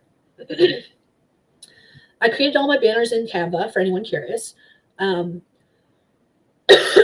because this series is associated with the solstice and there's a lot of magic behind the solstice, especially where the Stonehenge is concerned, I used a picture of Stonehenge as the background for the pictures. And what I tried to do with, if we go back to the series page, whatever image I use for the background of the series itself, I use for the individual books. I try to keep that consistency. But as you can see over here on this page, the backgrounds change for every series. I try to use a different picture that's kind of thematic with the book itself for every series. But between the series and the individual books in that series, the background's the same. So going back to this again, we've got those notes, those journal notes that I was trying to do, the task to-do list, and this is where we get down and dirty with the actual like metadata that will go on the publication page. ISBNs. I have ISBN tables for ebook, the pub date for the ebook. If I do a hardback, which I won't for these short stories, the pub date for whatever I do for that. Paperback pub date. Again, for the individual short stories, I'm not planning on posting a paperback. Audiobook pub date, large print, and large print. So if you ever had any wonders of which formats I wanted to publish in, the answer is not necessarily for all stories, but like as a whole. I want to publish ebook, hardback, paperback, audiobook, and large print. Those are the 5 formats that I do want to publish in eventually. Not all stories will be available in all 5 formats, but I want to have all 5 formats available for my stories. Metadata. This is, again, where all this stuff comes in with like publication stuff. So like keywords, categories, the tagline, a full blurb, a short blurb, an HTML blurb. Admittedly, this is actually pulled from something from Sarah Cannon that she does. I think this was from her Publish and Thrive course, which I have taken. I have not completed the course all the way through. I've done most of it, I think. But I want to say I pulled this from one of her data sheets from that course. And I'm just using it on my Notion. And the same thing with the links. I've got Amazon US, UK, Canada, and Australia, which are the most 4 commonly used forms of the Amazon link. I've got the Amazon Universal. I don't know how to grab that. I know there's a way to do it. I don't know it. Apple Books, Barnes & Noble, Google Play, and Kobo. And one I will be adding on here soon that I have not added on yet, because again, I'm not publishing that way yet, because right now everything is exclusive to Amazon, because that's just easier for me. Eventually I will have everything wide. Everything will be published to everywhere. So the one thing I do need to add on here that is not on here yet is like draft to digital. And there's probably others I don't know about that I haven't thought of, especially like the audiobook ones. I have not started researching audiobook options. I have no idea where I'm going to publish audiobooks to. When I do, I will add those on here as well. All of the pages for individual books under the series are the same. So like I can click on any of these series. This one, the first 2 books are published. That's why it says in progress. There's 4 books in the series. It's Paranormal Romance. It's under S.D. Haggis. The other 2 series associated with this are Thirst Chronicles, which is each of this series follows one character throughout her life cycle of becoming what she is, which is a phantom. Thirst Chronicles follows a family of vampires, one of which is mentioned in these 4 books. He is a kind of side character, a reoccurring side character that pops up in these books. He's her boss in the second book. He's her boss in the second book. That's where he pops up the first time. He is the main character. He is one of the main characters in the first book, in the Thirst Chronicles, which takes place after this series, like decades after this series. It's like a dystopian urban fantasy kind of thing. And then the Ramadas Chronicles also takes place after this series, and that deals with a race, not the same character, but one of the same races mentioned in the last two books in the series. Because the last two books in the series bring in more supernatural races that are not mentioned in the first two books, because she's just learning about the supernatural world and joining it herself and learning all these things as she learns her powers. And again, we've got that series banner here, followed by the individual books in the series, where if you click on any of these, you'll get all the information. So when we click on Damned and Desolate, this one is finished. It's published. It was published June 11th. It's the first book of the series. Again, I haven't finished filling out all this information. It's a lot to do. Description: Sorsha wants to escape the cult-like community she lives in, and mysterious young man might be the key to it all. The individual page, she talks to spirits. She can interact with spirits, and there is a difference between spirits versus ghosts, which she learns throughout the series. And there's a picture of a graveyard, because she spends a lot of time in graveyards to get away from her family. Writing journal, tasks to do, because again, it's published, there's not much to do. Have not finished filling out any of this. There actually is ISBN information for the ebook. There is no paperback yet. I haven't gotten around to it. I'm lazy. I haven't finished filling out the metadata. A lot of this is empty. One of these days, I just have to sit here and fill everything in. I have not done that. I have all the information available elsewhere before I started putting it in Notion. But like I said, you can click on any of these series and find, like, I've got all this information for this series as a whole, because I did fill that in. Like, I wanted to finish writing book 3 in 2024, edit it in 2024, publish it in 2024. That did not happen. I wanted to publish book 5 in 2025, book 4 in 2025. Did not happen. I wanted to rebrand the series. Right now, the series is published under the name The Damned and Dangerous Quartet. I wanted to rebrand it and publish it under the name Famine Chronicles, because I had named the other two series before I decided to change that series. I knew they took place in the same world, but I didn't have a name for their series. And when I came up with the name for the series, I realized that I needed to change the other series as well. So, like, that's the eventual goal. I do have the cast and crew filled out for a lot of the characters. I have Lars, who is the love interest in the first book. I have Kazal, who is mentioned throughout the entire series. He is the, if you know D&D terms, he is the BBEG, the big bad evil guy. He is the main bad. He is the one that everyone is afraid of. He is the monster of all monsters kind of thing. Miranda is the main character's mother. Derek is the main character's father. Father Norm, I don't even have the main character listed on here. Look at that. Jeez, crikey. Father Norman is actually a character who becomes important. That's actually a spoiler. Let's get away from that. He becomes important in the last book, because he is actually the key to unlocking a lot of her missing memories. But if we go beyond that, there's nothing filled out in the Races series either. So the cast and crew section is going to be filled with a lot of spoilers, because it's information that I need that the reader doesn't necessarily need. So other than this view, you probably won't get a lot of views of the cast and crew in the future, unless I decide to, like, share that with patrons whenever I get to the point where I have a Patreon. Haven't gotten to that point. JC's going to tell me I have a lot of stuff I could post to Patreon. I already know. She said if I disappear, it's because I want to tinkle, because I can only hold my bladder for so long, ma'am. So sorry. But yeah, so, like, the cast and crew will be filled with a lot of spoilers, because as different things happen in each of the books, I want to make note of those things. So that's straight up for me. I use this is my series Bible. For anyone curious, this is my series Bible for each of my books, for each of my series. And that's how all of the series pages look. They all look like that. I created a template. If we go up to the top, I'm currently working on the boy band romance. If I decide I want to make it a series, I could come up here and I have this template.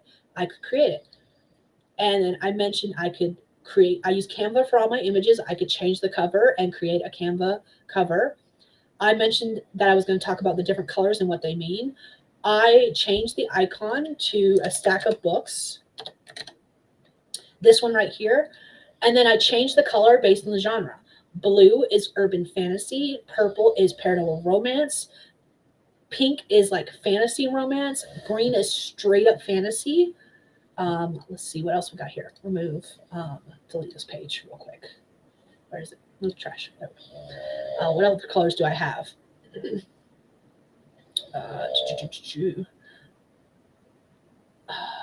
That pepper stands for like that's supposed to be spicy. This idea has since changed since it was originally supposed to be under Regina Sykes. No longer. It's going to be published under something else.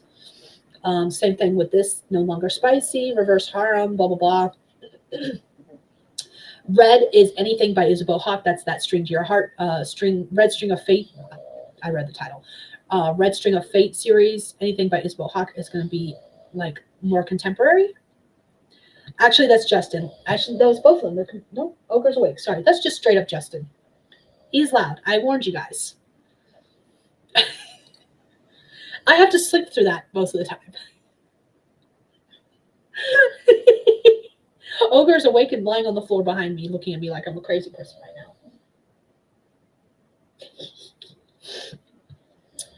Nonfiction has got that gray little icon, but the icon changes with the genre that the story is under. These are those anthologies that I was talking about. Presumed Dead was originally published in Summer Solstice Seduction. It came out in 2021. Yes, it was originally out in 2021. It was a limited edition. It was only out for like 3 months, I believe. 6 months at most. And then we got the full rights back to our stories, and we could do anything we want with them. And I didn't start working on the rest of the series until after I got the rights back. Same thing with To Love a Monster. The first story in the Monstrous Mates is in To Love a Monster. This one came out in 2023. Yes, because there was 2 years between them. So 2021, 2023. To Love a Monster came out in 2023. The story in there is Monster's Treasure, which will be the first story in the Monstrous Mates series, which is the second series in the Sevenity universe by Ogre. He just left the room. So I have the rights back to that. That one had a year-long contract. I have a video that I plan on making talking about the good, bad, and ugly working with anthologies. This one was a good experience. Summer Solstice Seduction was a good experience. It was a different experience that I've had previously before this one, but it was still a good experience. This one it wasn't terrible, but it could have been better. And I have thoughts, but I wanted to make sure my contract was completely up. I wanted to make sure my rights were reversed on that story. And I also wanted to make sure I had the paperwork in hand that said my rights were reversed in that story before I made that video. I still don't have the paperwork that says my rights were reversed. And until I have that paperwork, I am not making that video. I was supposed to have that paperwork in 2024. So yeah, until I get that paperwork, I'm not making that video because I do have some not so nice things to say that I cannot say and I do not want to say until I have that paperwork in hand, just in case it comes back to bite me in the ass. So that's why I haven't done that video for anyone curious. Collections. To me, the difference between anthologies and collections, and this again is like personal preference kind of thing. I've heard some people have different opinions than me, but to me, an anthology is a collection of stories by different authors, meaning each story is by a different person. That's an anthology. A collection is all one author and a bunch of their works. So like Modernism Magic is supposed to be a collection of 12 short stories all by me. Dragons Among Us is actually now 3 stories because I added a third one, not written. So it'll be 3 like novellas, all written by me. And Fur Teeth and Claws, I don't remember how many stories are in, which is why there's no number there. It's done. I just need to do one final edit pass through, and there was one story I was going to add to it that I need to rewrite completely. But Fur Teeth and Claws is like a wolf related story collection where everything is wolf related. I have the cover. That's the cover right there. It's very gorgeous. I love it. If we look, we'll actually go ahead and look at that one for the collections because that one's got a different kind of format than anthologies and standalones. We'll go back to the standalones and anthologies in a minute. But love that cover. I've always loved that cover. And yeah, again, it's got a lot of the same information as the series did. But when we come down here, this is where I will list the individual stories that are part of that collection. So all the stories that are listed there, I think they are listed. Yep. Okay, except for the new one that I just added recently. All the stories that are going to be part of this collection are here. I think the same is true with the Modernism Magic. I think if I come to Modernism Magic, yep. So I've got all 12 stories listed. A shot of charisma, a trace of perception, a hair of wisdom, bit of money, page of knowledge, fraction of education, drop of nature, lick of strength, hint of persuasion, taste of medicine, foundation of wishes, and an elixir of life. Those are all 12 stories that will be found in this collection. Originally, I was going to post each of these short stories when Kindle Vella was existent, which is why this has got a Kindle Vella story, the cover, because I purchased the cover as a Kindle Vella cover because this was going to be a Kindle Vella exclusive. Kindle Vella doesn't exist anymore for those curious, so I've got to go back to this artist and be like, hey, can I turn this into an ebook cover instead? Again, that writing journal. Again, that ISBNs that we saw in the individual stories, metadata, links. None of that's changed. The only difference between the collections and the series is that there is no cast of characters. There is no what was the other thing? The world building, because that will be under the individual pages. When I get to that point, each of these stories, the reason they're listed here is this will link back to a story listed. So that's the collection here. They will link back to a story listed in this short story table. That is the goal. Again, got a lot of work to do on this page. Haven't finished it. So like a shot of charisma, this page will be linked to this anthology. It actually already is right here. If I click on this, it will go to the Modernism Magic page. And this is where I have all that same information. It says series 1, but it's supposed to be short story 1 because it's part of the collection. That journal, that to-do list, the cast and crew, which I haven't filled out, the world building, which I haven't filled out. But all this information is on the individual short story page versus the collection page because it might be different for each short story. Like Modernism Magic, all the stories take place in the same world. Dragons Among Us, different worlds, different similar themes because it's dragons hiding among people. But each story has a different take on that idea. So the rules for each story, the world building for each story is different. So that's why I wanted the individual stories to have their own cast and crew world building section versus the collection as a whole. I think the nonfiction looks the same as the individual stories. It's got all that information up here, the banner, the notes, the tasks that I got to do. Finish that. The ISBNs, the metadata, the links. It does not, because it's nonfiction, it doesn't have the cast and crew because it doesn't need it. It doesn't need the world building because, again, it's nonfiction. So it doesn't have that. And then above that, the standalone pages are basically a copy of the individual pages that are in the series pages. So they will look exactly the same. A buck short is one I hope to publish later this year. Again, I don't have this completely filled out. Cover designer will actually be, because I designed it myself, it will be Brimstone Books. We're going to change the color of that to orange so it matches. Yay, look at that, cover matches. Okay. Images, I actually update this with the cover image. I'm using the wrong computer for that. All my cover stuff is saved to my Mac, which this is my desktop. Got that same journal, notes, tasks, to-do list. Haven't finished either one. Haven't filled it out. Same thing with the cast and crew. Haven't filled it out. Haven't filled out the world building. And this is where it's different between the individual books versus the standalones are different from the series pages as well because the cast and crew and world building are on the individual books page, whereas in the series, they're part of the series page versus the individual books page. But the individual books page under the series has the ISBNs, the metadata, and the links information. So that's where all the differences come in. And again, with these different things, I've got templates made. So all I have to do is click on the template and go from there. And within the series template, there's also a template for the individual books pages. So like if I go into this series, I can add a new title in the series. So I've created templates for templates. I've got templates for days. So adding books is so much easier than it was from the get-go.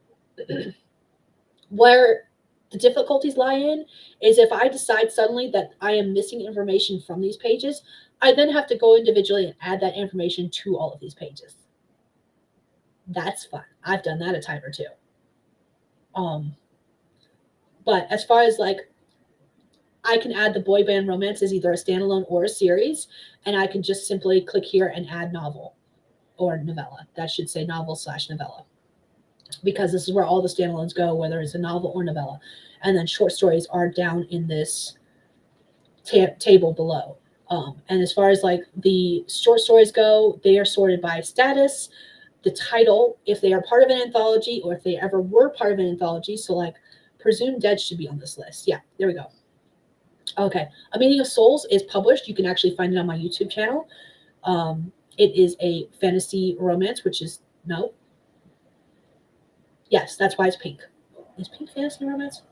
I can't even remember my own tags. I think it's fantasy romance. Yes, fantasy romance, because these tags match the color of the icon here. So like this is purple for paranormal romance. The icon is purple. Okay. It is part of the Author Tubers and audiobook anthology, which was volume 2. So it's just available on my YouTube channel. It is fantasy romance. It's under the name SD Haggis. So like I have information and under all these short stories. Again, this is not all of my short stories. I have not updated this in months. This yellow one is by itself because that was sci-fi. It is literally the only sci-fi story I've ever written, and I never finished it. I started writing that in 2014. I am probably not going to finish it. I had no desire to. Lost interest in it, haven't finished it, it's done. And it was straight up science fiction. No pen name because I didn't know what the fuck I was doing with it. So, and then my Pride and Joy story, Nasira, is straight up fantasy. It says D&D Adventures here. Nasira is my character from D&D. She's one of my favorite characters to play. She is a tiefling sorcerer who dresses and acts like a rogue, so no one realizes she's a sorcerer. And if you are familiar with D&D, she is a wild magic sorcerer, which means that every once in a while she just randomly does random magic, and most of the time her random magic comes out in fire spells. In fact, like, there is a running joke in the part of her backstory, her tragic backstory. She has a relationship with Amy's character. And what happened is Amy plays a druid who was living in the forest that Nessie, burned down. Nessie burned down her forest. She has trauma. She is so scared of burning down someone else's forest that's just, it sets her off. And so I wrote a story outside our D&D campaign about Nessie and what she was doing while the rest of the party was doing another mission, because I was DMing that mission. I was like, okay, I gotta figure out what Nessie's doing while you guys are out of town. And that was the story I wrote to explain what she was doing when they were off adventuring when I was DMing. And yeah, it was a lot of fun. And I really love that story.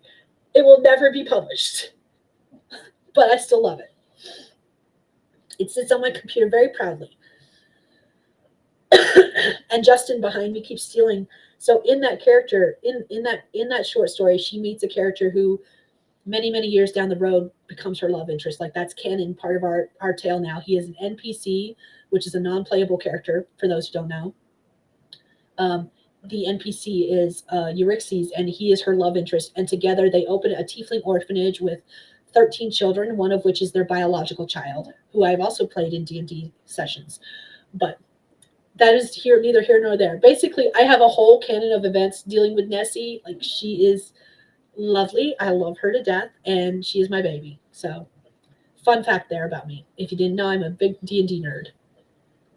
I haven't played in 4 years, though. Okay, let's see. Going back to Brimstone Books. Let's see. Okay, we've looked at the master list of projects. We've looked at projects. Plot bunnies. Again, this is where a lot of my stories start. So that's why Buck Short is on here, even though it's now got its own page. This is where I put a story before I discover if I actually want to write it. The boy band romance is listed here because I wasn't certain if I wanted to write it. And when I put it on here, I just put some of the information that I had in my head. I don't even think there's, that's why I actually started writing it too before I switched to Scrivener. So I had, the first thing I did this during one of the live streams actually here for the 7-day book challenge. I spent the first 2 sprints, that's why the color changes, the first two sprints were me coming up with the list of character names and kind of the plot of the story. And so, like, here's a little tidbit into what I was working on for that. For those two first sprints during the 7-day book challenge, when I was working on the story, I came up with the character list of character names. There's actually more information here now. It's in my Scrivener document. But like, I came up with the idea that she goes for an audition for this group. And yes, the band's name is LMNOP because the characters' names start with LMNOP. Like I said, it was straight up supposed to be a fun story, not publishable. Like, don't come after me for the band name. I am in love with it. I'm not changing it. I do not care if it's ridiculous. It's staying. And also, one of the main things, probably a spoiler, is that Arya has been legally deaf since she was a teenager and wears cochlear implants, which does come into the story at some point. So, yeah, she's actually the second character that I've written. I have hearing problems. I do not wear cochlear implants. I do not wear them, but I do have hearing issues, which is why it's starting to pop up more and more in my stories. Her having implants is not the twist, by the way. It's a spoiler without being a spoiler. She kind of hints at it throughout the entire story, but it's never outwardly said. Anyone who can read between the lines throughout the story can tell, but it's never outwardly said until near the end. There is another twist that involves that. So that's why I said that might be a spoiler. Anyways, not the point. She is the second character that I have that wears cochlear implants, though, because Bloodlight Stained Glass has a character who wears cochlear implants, because I said it mentions it has disability representation. It has a deaf character, and the dragon hunters, you're hunting dragons, you're hunting monsters who can hear better than you, who can see better than you, who can smell better than you. You don't want to be talking. They use sign language with each other when they're out hunting dragons. So ASL representation there, or sign language representation, because those who are part of the hunting community actually speak more than just American Sign Language. They can, depending on where they live in the world, they can also speak. Did you know, fun fact, did you know there's over 300 sign languages? I don't know a single one. I know bits and pieces of ASL. That's it. So yeah, that's what the Plot Bunnies page looks like. I'll have information at the top, like whether it's a prompt or not started, outlined, draft, rewrite, self-edit, because this is what I was going to use this for, like story ideas completely. I changed my mind. It's now just for prompts, so I don't even know why I have the status here anymore. What type it is, what it's for, if it's going to be part of a series if it might be part of a series I want to work on, what number it is, if it's going to be part of a series, what pen name it'll be under, what genre it is. Okay. And then basically the rest of the page is any and all information I can have about it. And then the comments section I was trying to track when I came up with the idea. And that became important when I started making that master list. Down here are basically images and prompts that I've found that I think I want to do stories about someday. Some of these are actually already in various stories. Like, I think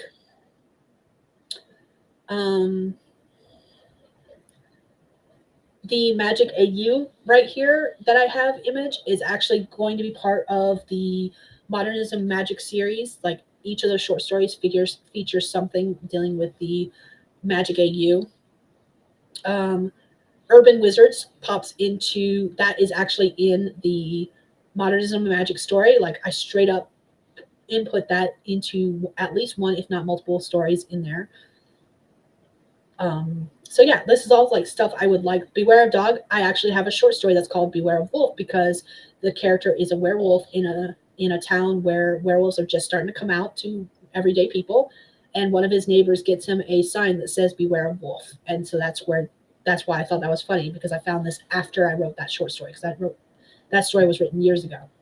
So like, these are all ideas that I could possibly write prompts for. I will never, ever, ever, ever, ever run out of story ideas. I will just run out of motivation to write said story ideas. Oops. Let's go back.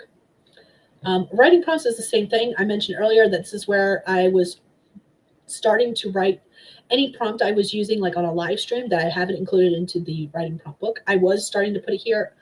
I stopped doing that. So like there's nothing, I didn't know if I wanted to do it as a list with like a check off when I used it, or if I wanted to put it in a table. This is what I was just trying to figure out what I was doing. Work in progress. This page will probably end up disappearing because I'm not using it. And then the writing journal, I won't click on any of these individually because, like I said, it's more like thoughts and feelings while I was working on various things. But it's got the date, it's got the title of whatever I was working on, the title of the story. Like I was brainstorming the entire series here, but which stories individually, what pen name. Apparently, I was working on more than just one series, or I forgot to edit this information out. I don't know which. What series it's part of, the status of the story. Again, I've talked about all this a little bit. This is just the individual page that all of that other stuff links to. So this is the actual page, and all the information we've seen in the past on those individual pages about the journal are a link from this page. And there's a lot here because I've recorded a lot of information since I also inputted stuff from notebooks that I found. So I've got some information from like 2014. I think the 2014 literally one says, I do not feel like writing this anymore. It says brain dump, but I think that's legit what is actually in here. This is what I've been working on. I don't feel like writing the story anymore. I'm done writing it, kind of thing. I have no idea. I don't remember. Let's see. I think,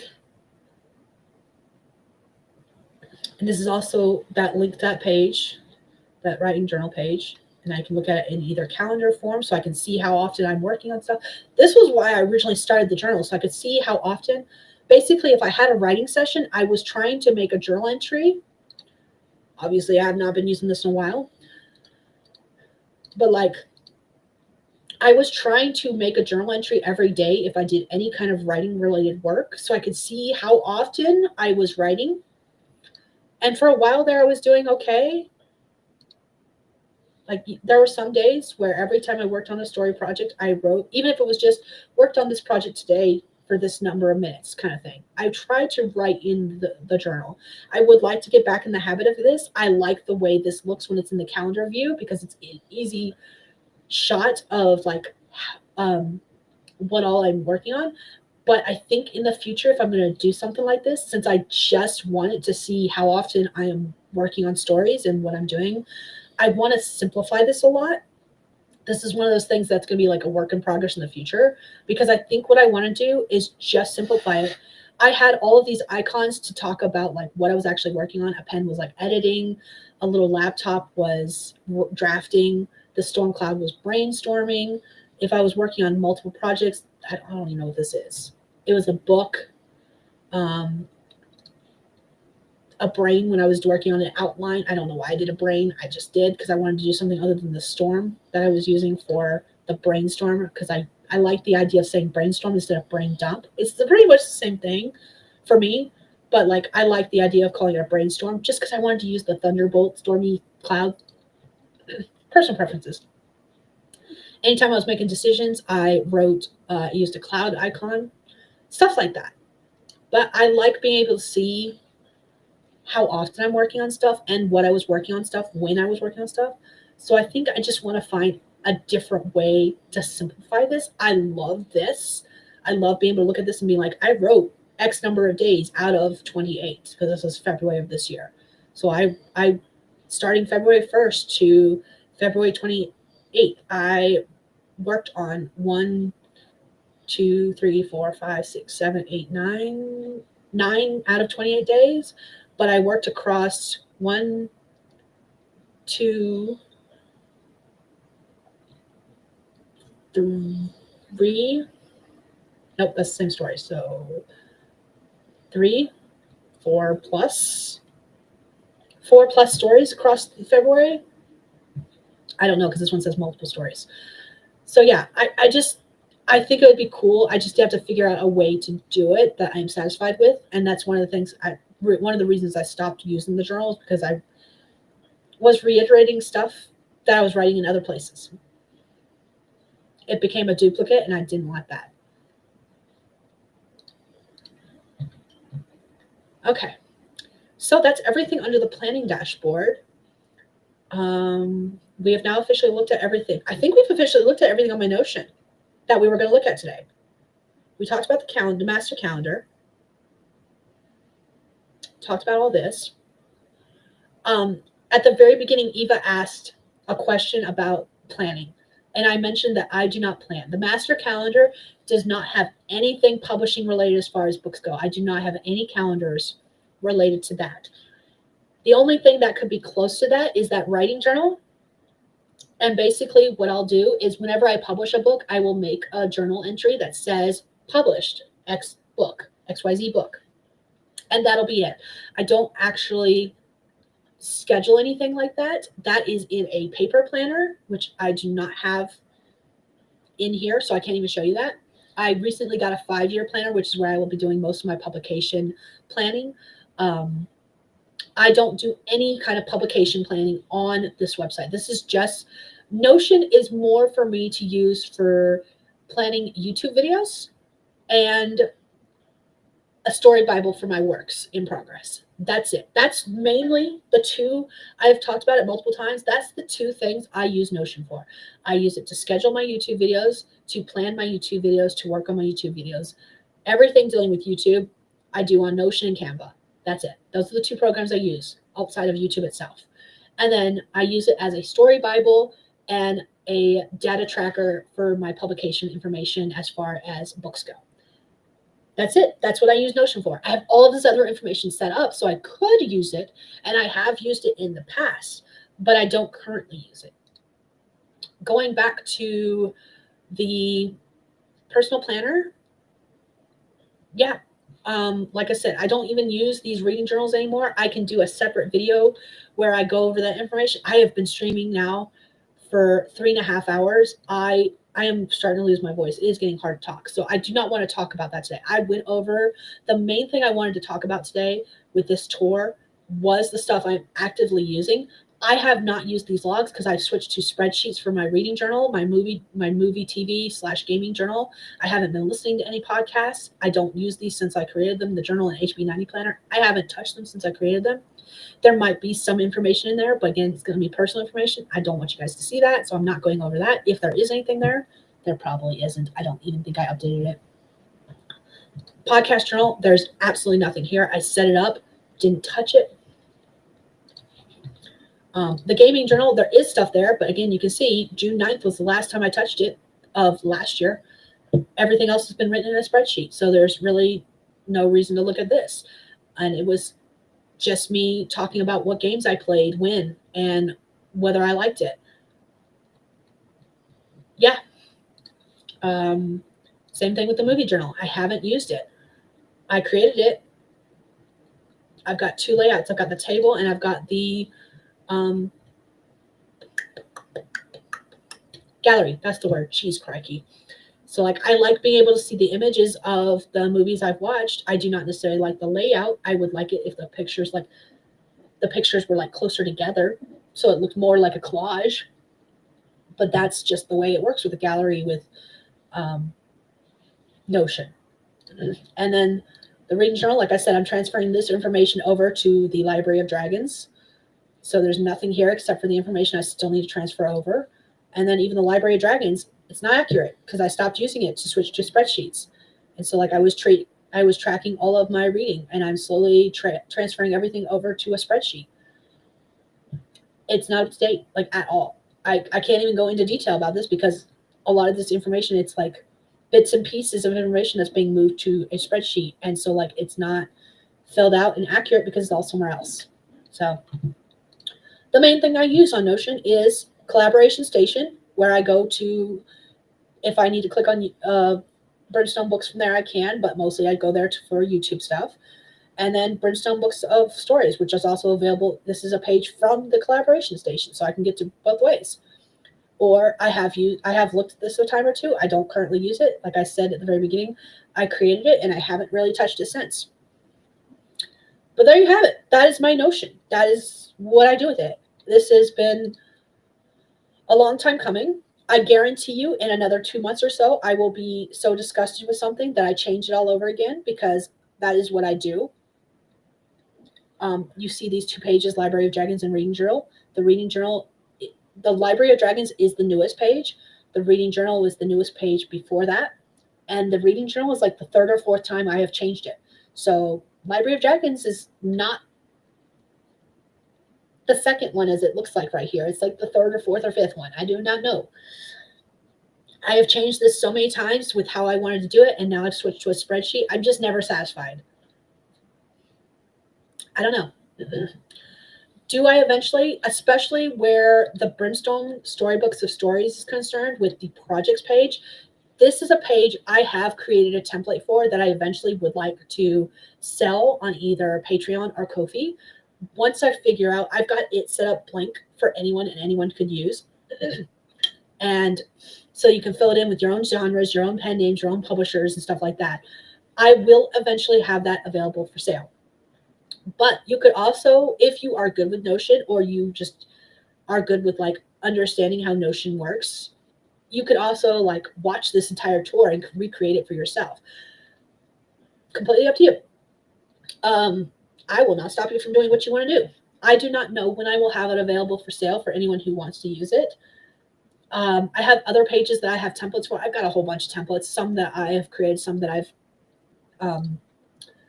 used from other people. That the author dashboard is the one I have for that I will eventually sell once I figure out how to do that. And then I have other templates that I've gotten from other places that I have either looked at or want to use or want to explore further when I have a chance to do more research time, basically. I think the author dashboard is this page with some of these, like it has a section for your current projects, your business, like I have blank stats and stuff like that. I think I have a blank pen name page and then some of this information. I don't even remember what's all in the dashboard. But yeah, that's my Notion. That's what I do with it. I don't know if anyone is even still here watching 3.5 hours later. If you are, congratulations. You are a better person than me. I don't know if I would have stuck around this long if I wasn't, recording myself. If you have any last minute questions, feel free to drop them. If you are watching this on the replay, feel free to drop any comments or questions in the comment section and I will get to them when I can. I'm going to go ahead and wait here a couple minutes and basically just chit chat with you while I wait to see if there's any last minute comments that come in, any last minute questions that come in that I need to go over real quick. But otherwise, I'm going to go ahead and wrap this up because 3.5 hours of talking is really starting to hurt my voice. Thank you, JC. I love I think those are clapping hands. I don't even know. I think they are. I'm going to assume they are. Hi, JC. Thank you for sticking around. You are the MVP of this video tonight. It says 2 are watching, but I think one of those is me because that's how I have the comments pulled up. Okay, this one's officially empty, so it's time to switch to my Pepsi. And before anyone asks, I have had water today. So that's why I'm just concentrating on soda and other drinks. Yes, they are clapping hands. Thank you, because I really, some of the emojis, I look at them, I'm like, I think that's supposed to be this, but I don't know if it's this. And then I go find out it's something else entirely. I'm like, oh, okay. Whoops. Okay. So go rest your vocal cords. I plan to. Thank you. All right. So that is going to be it, guys. Thank you all for joining me on this 3 hour and 40-minute journey, basically. And thank you for watching all this all the way through, even with the snoring in the background. As I mentioned previously, I am recording this on my desktop computer, which is in my bedroom. And so that means you get the background lovely noise of my husband. I'm going to go ahead and stop sharing the screen, actually. Oh, no, because that reveals more of my bed than I planned to reveal. Sorry. No, never mind. I can do that, though. There we go. So thank you all for joining me tonight. And for all the little side tangents that popped up in the meantime as well, because some of them were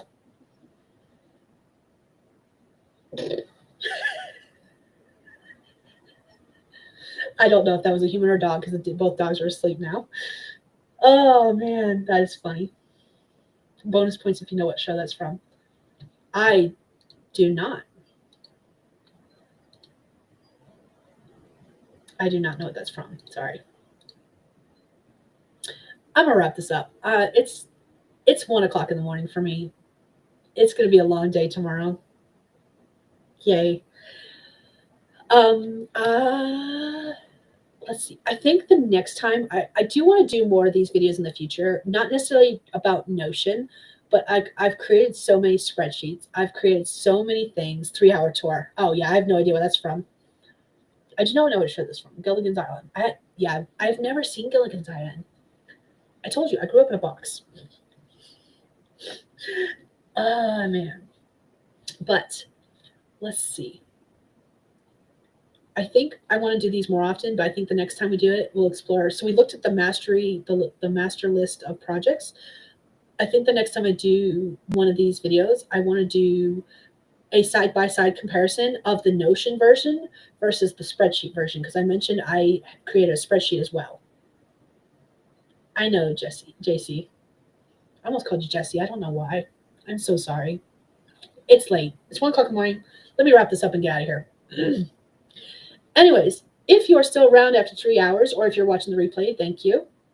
It's been lovely. If you have any more questions, feel free to drop them in the comments. I am now repeating myself and circling back around. It's time for me to get out of here. I plan on doing more of these in the future where we look at various different things I'm using, doing, whatever it is I'm doing. Scrivener, spreadsheets, stuff like that. Wait, what? Yeah. What's up, JC? Got a question? Or do you just not want me to leave you? I know you're going to miss me. Oh, you sent me a video. Okay, I'll open that in a new tab and watch that soon. It's the theme song. Okay. But anyways, yeah, if you are new here, if you somehow found my channel and stuck around for 3 hours and don't know who I am, my name is Skye. I am a fantasy author who typically writes paranormal romance under the name SD Haggis. As seen, there are many other pen names I eventually plan on writing under. And when I do, I will tack that on to the end and say you could also find this genre under this name. I am not there yet. I don't know when I will mention that kind of stuff because I don't know when I'll be publishing anything. So yeah, that is going to wrap this up today. Thank you all for joining me. I hope to see you all next time with whatever I do. That was what I was going to talk about. I do not know when I will be streaming next because next weekend, next Saturday, I am actually going to be gone for the evening. I am doing a zombie fun run with my kids, and I may make it back before 9:30. I don't know. So if I do a stream next Saturday, it will be a pop-up stream, and I don't know what time I will be doing it. I hope to do a stream. I don't know. The weekend after that, I will be doing a stream at my normal time, but that will be my last stream until the middle of November, because after that weekend so basically I think it's the 18th. Let me look at a calendar real quick. So the 11th, I will be unavailable. The 11th, I am doing the zombie fun run. The 18th, I will be available. It will be the last stream I do before my North Carolina trip, because we are leaving the 25th for my sister's wedding on the 1st. And we will not be back until the 8th. 8th or 9th. Those were all Saturdays in a row. I just listed all the Saturdays I would normally be streaming. So my next stream, my next stream will be the 18th. And then after the 18th, my next stream will not be until November 15th if I do one then.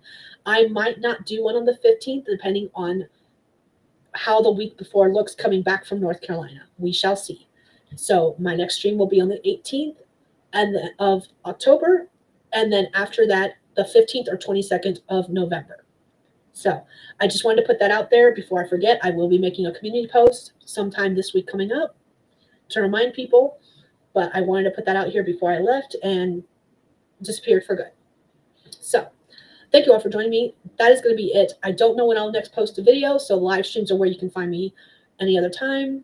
Always check out my community tab if you're confused about where I am and why, because I will try to post there saying what's going on and why. I already have a post scheduled for when I go on a hiatus, technically, for my North Carolina trip, saying that there will be no videos or live streams during those 2 weeks I'm gone. And yeah, thank you all for joining me, and I'm going to go ahead and disappear and jump off for the night. And because I'm wide awake and not tired, I'm probably going to go, let's be real, I'm probably going to go play some Stardew Valley. I opened the link. I have it set so I can watch as soon as the stream is over. Thank you, JC. But yeah, thank you all for joining me, and I'm going to end the stream now. Bye, everyone.